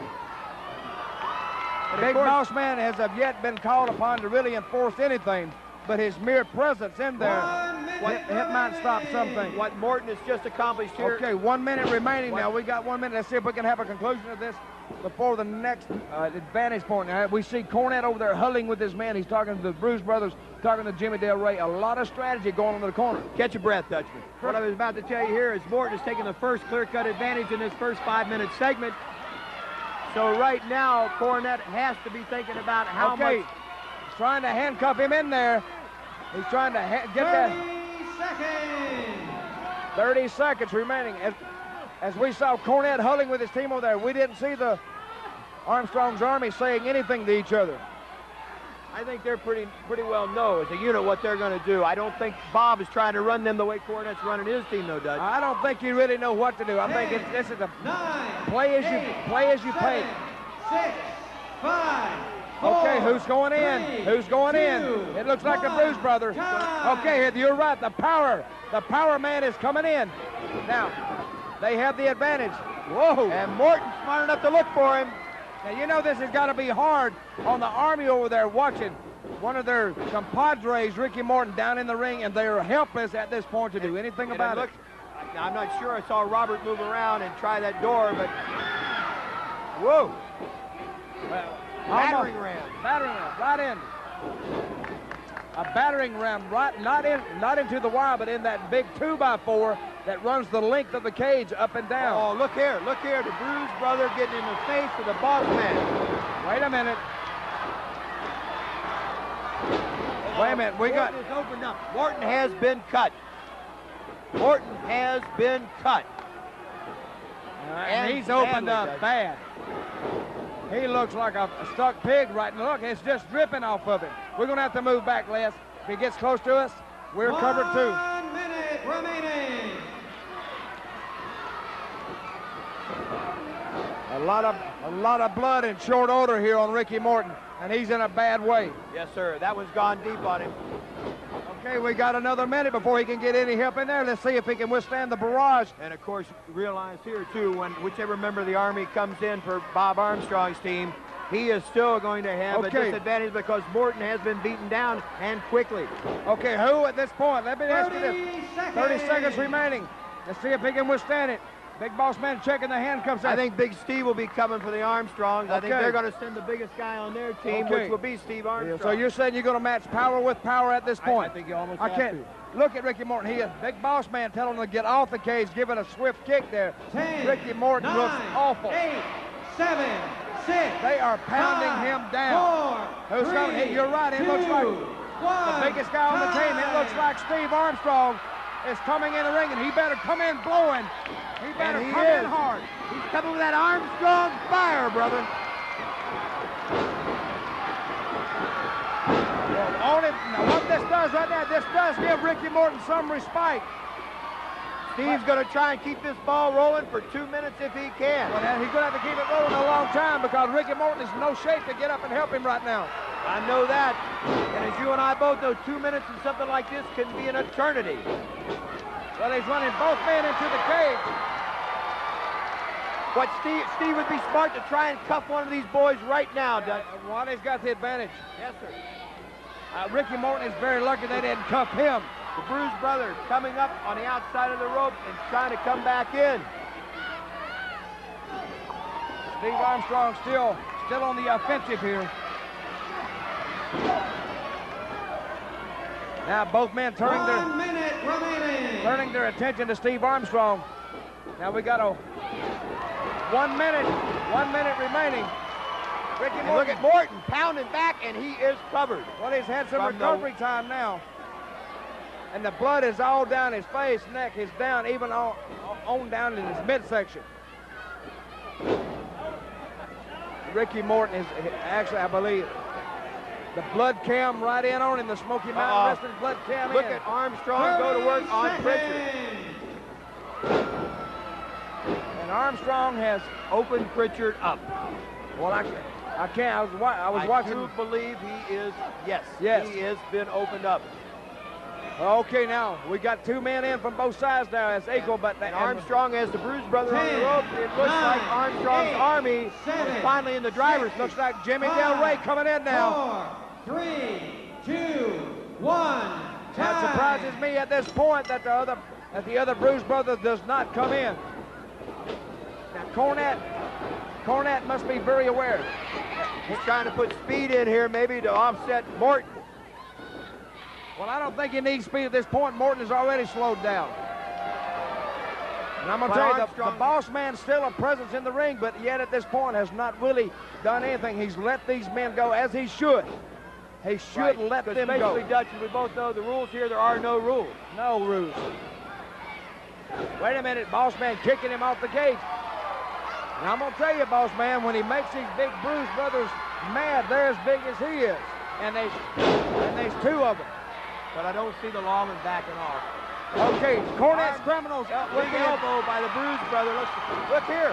Morton got to both Del Rey and Pritchard. Well, Cornette's Criminals with the sort of the upper hand But here on Steve Armstrong. I tell you, no matter how tough Ricky stays on his feet, the way he's losing that blood, Dutch, he's going to be weakened down here just from that alone. Oh, I can't believe how he looks. Look at it. He is covered. I haven't seen a man bleed like this in years. He is covered with blood. I mean, how much? I'm going to go back. punishment? I'm going to go back to Bob Armstrong and Bobby Duncan in a Cadillac tournament in Atlanta in the 60s before I saw something like that. Now that's a fact. The question remains: how much can Ricky Morton? How much can he take? They're trying to handcuff Ricky Morton to the turnbuckle. I mean, to the cage. And Steve is taking quite a bit of punishment from the Bruise Brothers. Have they got that cuff on him? Can they get him cuffed? Well, it looks like Robert Gibson will be the next man in. The next man in for Armstrong's Army. Chafing at the hip. He wants to roll. 8, Look at 7, Morton. He 6. can't. The blood is blinding him. He can't see where he he's can't at. see anything. I tell you what he's seeing. He's seeing nothing but he's seeing shapes. He's not seeing hardly any form. We know. We've both seen it ourselves. Pritchard opened up. Morton opened up. Oh, look at Gibson going. He's rocking and rolling. Now, I'll tell you what Gibson should do now. He should take Tom Pritchard, because Pritchard has been in there the longest, and see if he can go ahead and handcuff him. By the same token, when the next advantage, if nobody gets handcuffed, the next advantage man in, they need to run right toward Ricky Morton and see if they can slam him. We already know handcuff. who's coming in for Cornette. Yeah, well, it's down to Cornette and the Bruise Brother. Well, I'm going to tell you, Cornette better watch it, because what it's going to do, it might leave him on the outside and everybody else on the inside. And if he leaves himself out there with a bullet, he may get shot with That's it. what I'm saying, and I don't know. Let's see if he's made any kind of contingency plans for that. See, now the strategy has... Del Rey is down now. Del Rey is down. Boss Man still, only thing Boss Man has done so far is maybe kick the cage and kick some guys from the outside off. Richard. Ricky Morton over there in the corner, almost helpless at this point. Yeah. But I'm going to tell you, these guys, I have no sympathy for Ricky Morton. I have no empathy for him. He put himself in this situation. I agree with that. By aligning himself with Bob Armstrong, and when you align yourself with a man who's got to fight, you're in the same fight that he's in. Right, you're right. At this point, Ricky is simply a punching bag for the criminal. That's exactly what it is. 30 seconds, and we see right now, you're right, I think the other big Bruise brother is coming in. He's standing right there at the gate. That's what you see, a barbarian at the gate right there, ready to come in the ring. Now, I don't know how much dog. I'm sure these guys are looking. If I was these guys in the ring, I would be watching who's coming in that gate, because I want to know who's coming after me. 1, time. And Morton just coming to his feet, trying to find somebody to hit. Oh, the fresh Bruise brother nails him right back down, and Ricky is going to stay down for a few. Well, he's had about 10 or 12 minutes out of this ring now, just dying, just chomping at the bit to get in there. Now here's his chance. Cornette now is left on the outside all by himself, and the fans here in Johnson City looking on. And the first thing they're looking at in that ring is... They're trying to handcuff Steve Armstrong, both the Bruise brothers, and are they going to get him? See if they can get him in. You know, that's another thing. Look at all the wrestlers we've got in there, and still nobody's been handcuffed. Well, it's harder to cuff somebody. He has been cuffed. One man up. Now he's at their mercy. Now he is at the mercy of whoever wants to take pot shots at him. And with Cornette's Criminals, believe me, he's going to get a lot of them. Let me make this observation. What Armstrong's team's going to have to do at this point with Steve tied in there, 1 minute if they can remaining. beat one of these other guys down, let Steve hang on to him if they can. Take him into that corner. Okay, this is 4 against 2 in the ring right now. Four against 3 in the ring right now. And one of the 3 is handcuffed. Right. So if they walk away from him, keep the action away from him, he is eliminated, null and void. Absolutely. Robert Gibson still on his feet. And they're still working on Steve Armstrong, the handcuff one over there. Robert Gibson doing the best he can. Del Rey is out of it. I think he caught a low shot from what I can tell, and he, for a few moments anyway, is limited to try to catch his breath. Okay, the boss man, I couldn't catch quite what he was saying there, but he was telling Jimmy. Look at these 2 guys above it. Okay, they're trying to go to get Ricky Morton handcuffed. The good doctor, Tom Pritchard, trying to handcuff Ricky Morton to that Here cage. comes Scott Armstrong. Okay, Scott Armstrong. So the two generals are coming in last. That is plain. Now, okay, now we can figure the strategy now. It's a lot more plainer. Wait a minute. Oh! Whoa! Well, drastic times call for drastic measures. Yes, they do. Well, he sort of turned the tide then. And a shot by Armstrong on the Bruce brother. Back to Pritchard, back to the Bruce brother. And another low blow. He low bridged him. Scott is doing what Scott needs to do, and that's the bottom line right here. Well, you said, do what you this have to do. is a street battle, plain and simple. Well, we still got one man handcuffed. We're trying to see if we can get a... It looks like a Bruce brother may be handcuffed here. And Cornette is the next man in. And look who... Ricky Morton is trying to handcuff one of the Bruce brothers, and it's amazing that Rick... got it. He got him. He got him.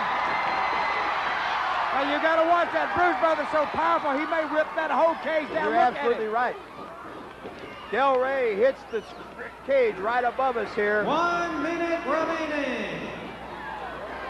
The And Bruce Cornette brothers has handcuffed. got to come in, and one of his big guns is tied up, Dutch. Boy, I tell you, that's like your designated hitter out of the lineup right now. Yes, sir. Cornette, I don't know if the camera's on him, but he does look worried at this point. And you know, talking about it in baseball terms, then I'd got to call Bullet Bob the closer. He's the Rob Dibble with a 95-mile-an-hour fastball, buddy. Well, I tell you, when he blows in here now, he's got a lot of revenge to make up for it. Cornette will be the next one in. But I'm going to tell you what, Cornette, to me, he's in the ring with some big physical men, and they'll all be looking for Cornette. So when he comes in, he may not be as effective as we think he may be. He doesn't have his tennis racket. He just got himself. And you know, the strange thing is we still have only got two men handcuffed up there. 7, 6. You see the big house man unlocking one of the handcuffs that accidentally snapped shut. 1. Okay, here's Colin. They're making him get in. He doesn't really, look, Cornette does not want to get in. No, he does Referee not. Mark Curtis making him get in the ring. Now he's trying to kick the door open. And do you blame him? And put yourself in his position. I'll tell you, I don't want to be in there. But then again, he got himself in this position. You make your bed, then you lie in That's it. right. Well, the night he clubbed Armstrong. Wait a minute.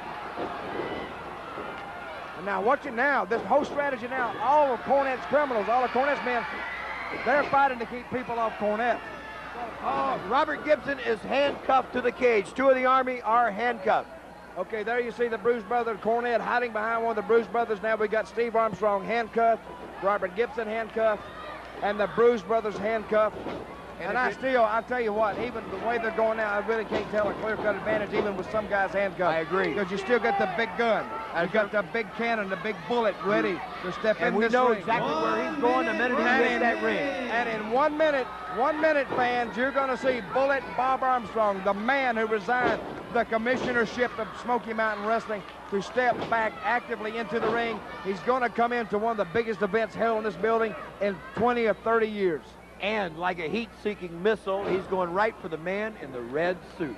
I'm going to say, Ricky Morton, they have beat him so much, they beat that blood off of it. Oh, wait a minute. A kick by Jimmy Del Rey, and he tagged his own partner, Tom Pritchard. A hot kick by Scotty Armstrong. Right on the button, and another one, down he goes. And we're under 30 seconds, and look at the bullet. Look at the bullet on the side. I tell you, I think he would like to bite through that cage and come right on in. Yes, sir.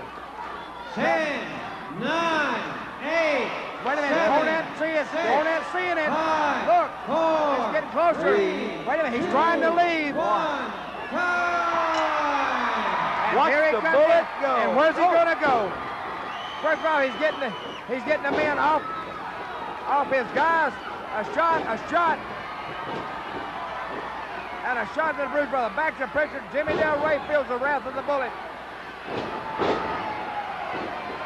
And you can't call this action as fast as he lays it out there. Cornette is trying to put as much distance between him and look at here, Bullet Del Bob Rey's as he can. Del Rey's going to end up in a handcuff. Wait a minute.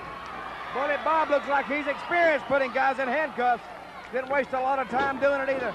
Jimmy Del Rey now handcuffed to the cage. And now all the attention, all the focus from the Bullet turned toward Cornette, and a shot.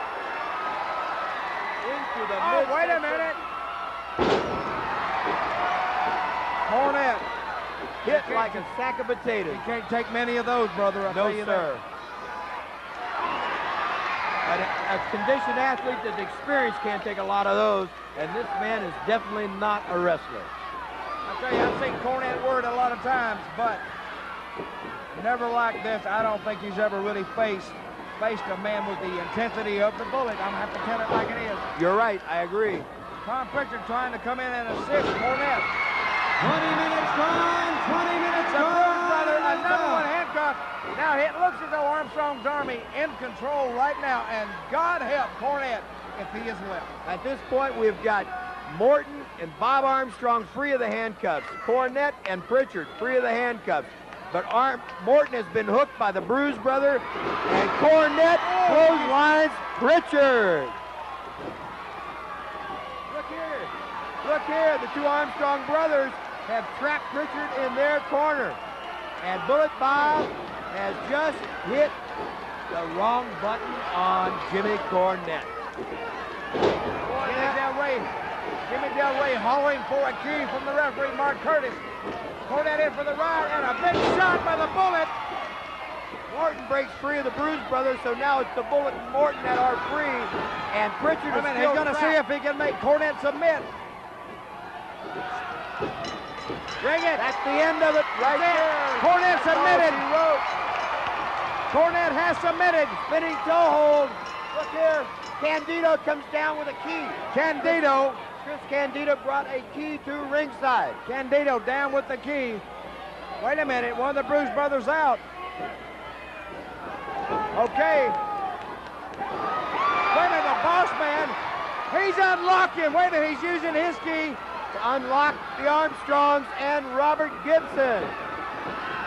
As fast as these guys are freeing up above us, the Armstrongs are being freed up by the referee. The Armstrongs being freed up faster than Cornette criminals. Now it's just a free-for-all now.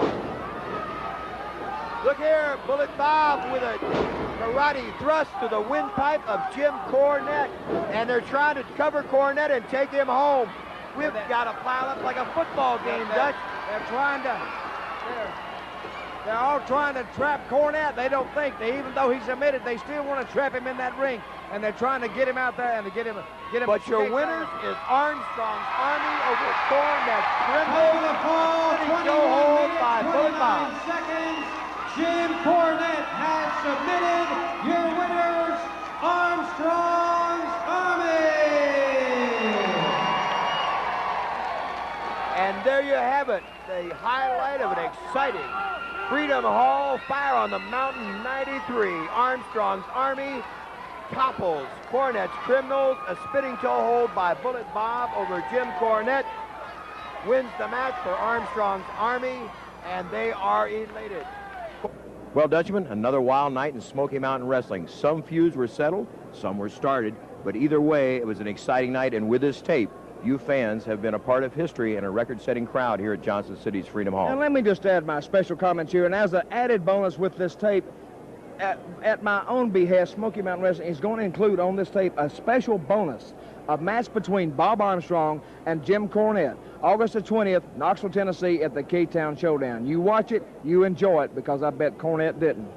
Les Thatcher and Dutch Mantell saying so long.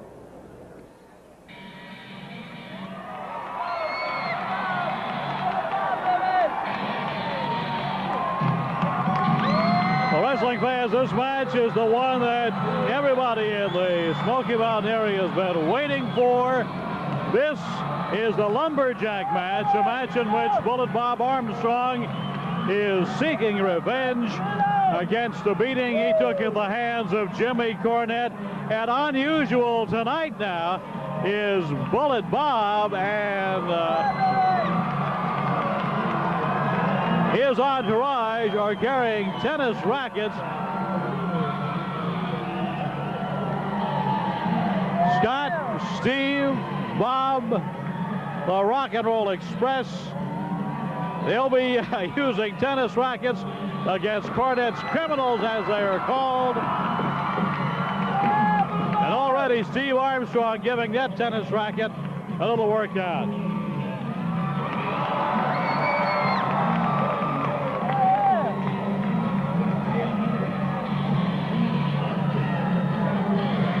theme song of Barb Armstrong, bad to the bone, and he is going to do that tonight.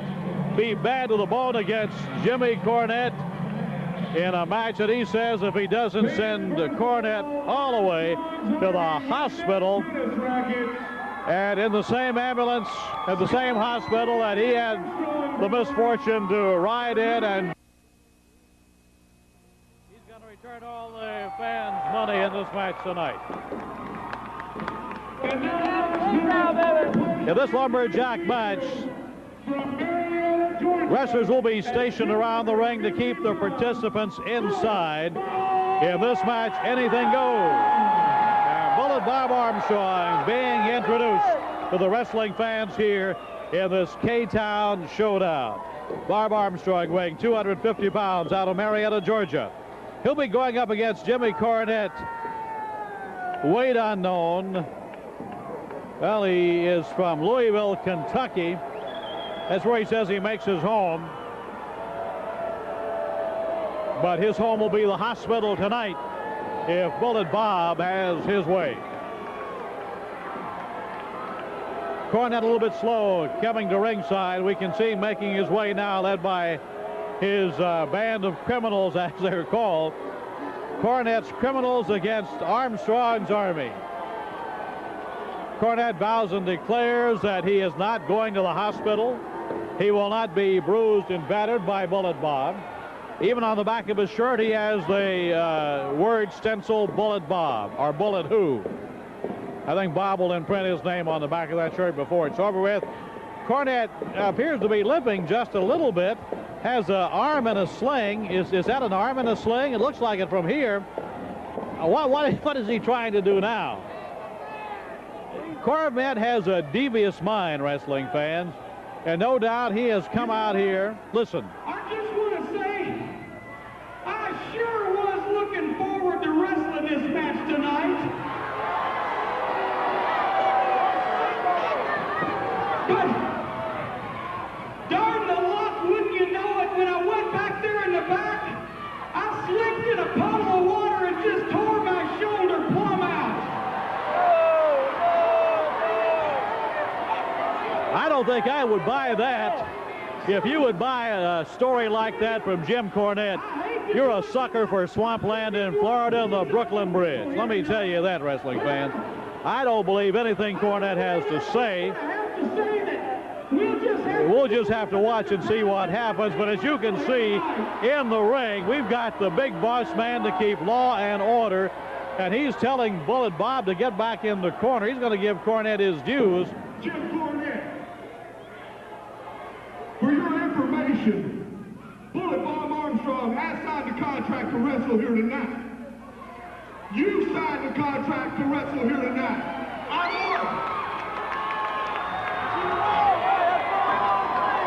Jim Cornette, it's time to get your ass in the ring. Well, you heard that from the big boss man. We won't repeat what he said, but he said in no uncertain terms, get it in the ring. Let's haul it in the ring there, Cornette. He's being assisted by, what has he got here? I have a note here.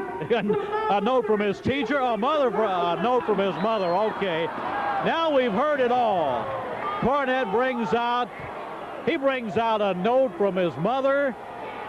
He's probably called her back at intermission and asked her to wire him that note by Western Union. So, and Bob is, well, Bullet Bob's not gonna buy that either. I said, get your ass in the ring. One more time, Cornette's told to haul it in the ring.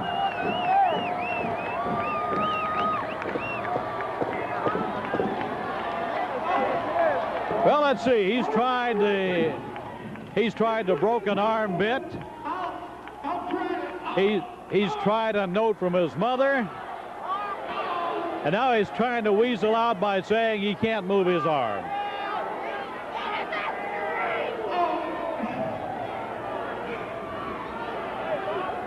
I don't know if Cornette's hurting all that bad or not. Just before we get started here, I'd just like to have 2 minutes of your time to talk to you about us. Well, We've heard begging for time, which you're not going to get. We said he wants 2 minutes. He brought a note from his mother. He has his arm in a sling. As we said earlier, wrestling fans, Cornette is a devious person. Surrounded by his criminals, the Bruise Brothers, the Heavenly Bodies. Finally makes his way into the ring, begging the Big Boss Man not to make him go through with this match. And I think Bullet Bob has been a gentleman of the first order here, standing by, watching Cornette try to weasel out of this thing. And the crowd now picking up the chant, "Let's get it on."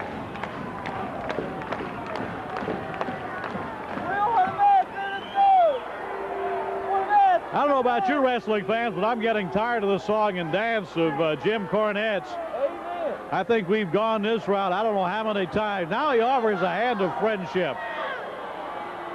First, broken arm, he says, then a note from his mother. And now he's offering the olive branch a hand of friendship to Bullet Bob for everything he did to him back several months ago. I don't think Bob's going to buy that, Cornette. I think you're going to wind up in the hospital before this thing is over with. Well, hey! Cornette tried a sucker punch, and Bob winds up and lets him have it. Now, we've got wrestlers stationed around the ring to keep Cornette inside. There's a chop to the throat of Cornette. He goes outside, makes it outside, but here comes, he's getting it up with that tennis racket as Armstrong's Army comes right back to keep him in the ring. Karate chops. Bullet Bob has the headlock, and it sends a chop into the throat of Cornette, which sends him back. Big Boss Man there to keep law and order. And Armstrong, again, sends Cornette back into that turnbuckle. Shoots him across the ring. Cornette on his back. You know, wrestling fans, Cornette is not a wrestler. He is a manager. And he's going to see a lot. Oh, look here. Cornette is getting the beating of his life with tennis rackets as the Armstrong Army flails away at Jim Cornette. And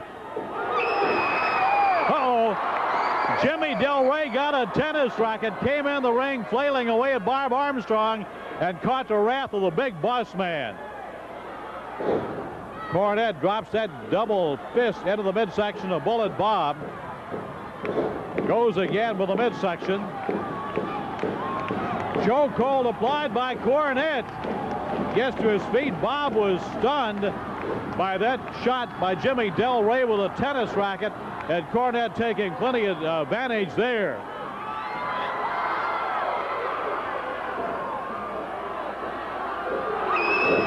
Well, Cornette went to the well one time too many. Felt that karate chop of Bullet Bob. Cornette trying to crawl out of the ring, being cut off by Armstrong. Now he's got that powder into the eyes of Bob Armstrong. Who did that? I believe it was Tom Pritchard. Okay, one of our fans sitting next to me said Tom Pritchard. I didn't see it. I was watching Cornette. Now Cornette tries to drop the elbow. Bob gets up.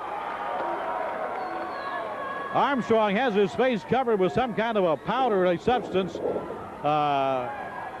Cornette taking plenty advantage of that as he is sending that foot into the chest of Bob Armstrong after a couple of chops to the windpipe. Cornette with a foot to the forehead of Bullet Bob Armstrong. This is a lumberjack match with wrestlers stationed around the ring, but Armstrong's Army has tennis rackets.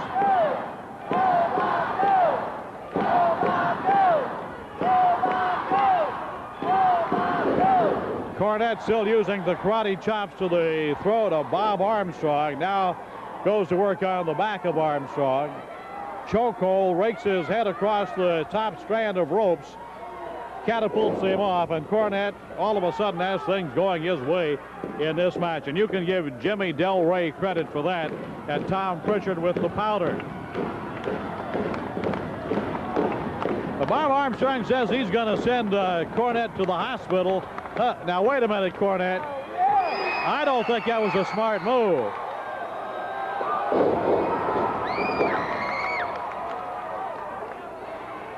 Tennis racket into the ring. Oh my goodness, did you hear that? Cornette got help from the outside and the tennis racket into the back of Bob Armstrong, and the racket taken away by the boss man. Now, boy, I could feel that one way up here. From left field, that one came. Cornette shot across the ring, and he gets a chop to the throat. Cornette bailing out, trying to get on the outside. Bob Armstrong goes after him, rams his shoulder into that turnbuckle. Now, that was the shoulder he was crying about earlier. Now, we've got mayhem on the ring down below on the outside of the apron. Tennis rackets. Cornette crawled under the ring. He has gotten out of harm's way right there. Smart move by Cornette. Well, let's see where he comes out. Yeah, there he is. He's being held by, well, he's caught by Ricky Morton, put back in the ring. Armstrong trying to get back in. Now he does. Cornette has a laceration on his forehead. He appears to be dazed, and he's swinging at the corner. Nobody there. Oh, tap him on the shoulder. Now here it comes. Yeah. Bob Armstrong going to work now on Jim Cornette. Cornette has a laceration on the head. And Bullet Bob's got a helmet log a little bit there. Cornette is dazed, doesn't appear to know where he is. And Bullet Bob going to work on Cornette. This is not a position I would want to be in if I was Jim Cornette. As we pointed out, Cornette is not a wrestler, but he has managed some good teams. And there's the atomic drop. That ought to take care of Cornette's head for a while. One, okay. Does he want to do it again? Big Boss Man doesn't object to it. He's going to pick him up and go one more time. Well, he dropped him again.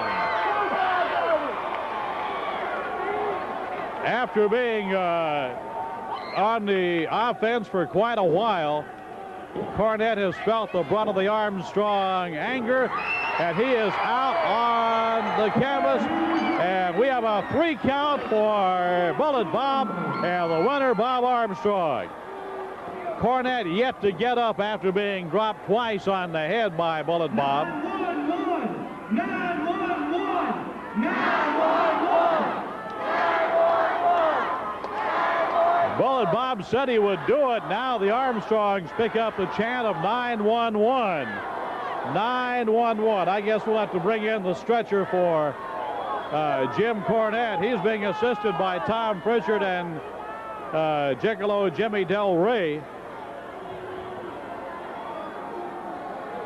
Well, Cornette finally got what was coming to him, according to the Armstrongs.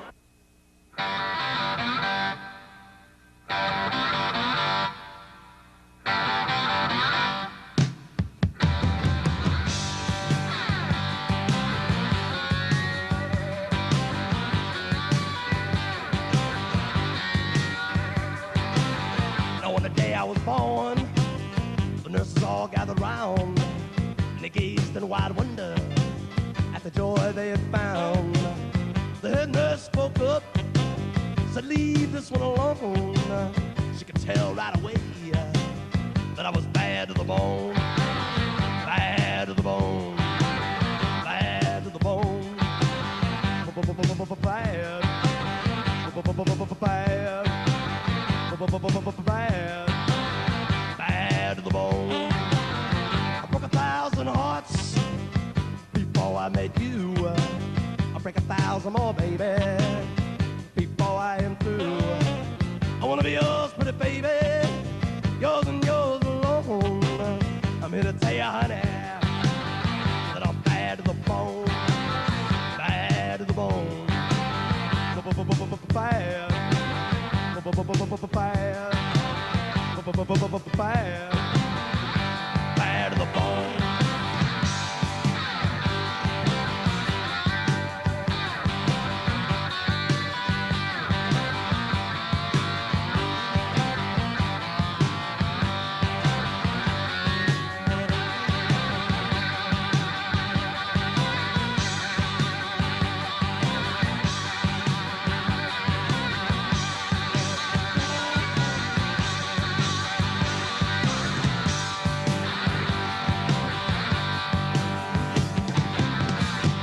rich woman beg, and I make a good woman steal. I make an old woman blush, and I make a young girl squeal. I wanna be yours, pretty baby, yours and yours alone. I'm here to tell you, honey, that I'm bad to the bone. Bad. Bad. Bad to the bone.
Every woman I meet, they all stay satisfied.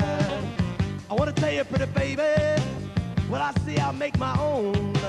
And I'm here to tell you, honey, that I'm bad to the bone. Bad to the bone. Bad. Bad. Bad. Woo! Bad to the bone.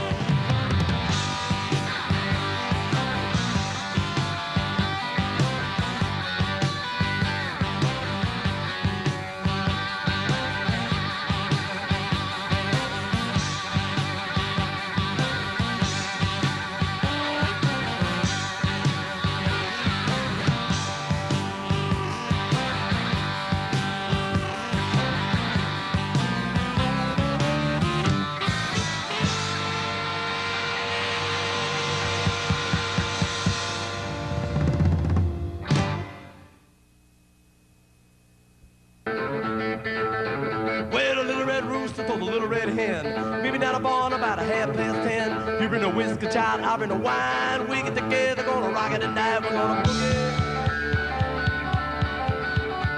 Yeah, boogie to the break of dawn.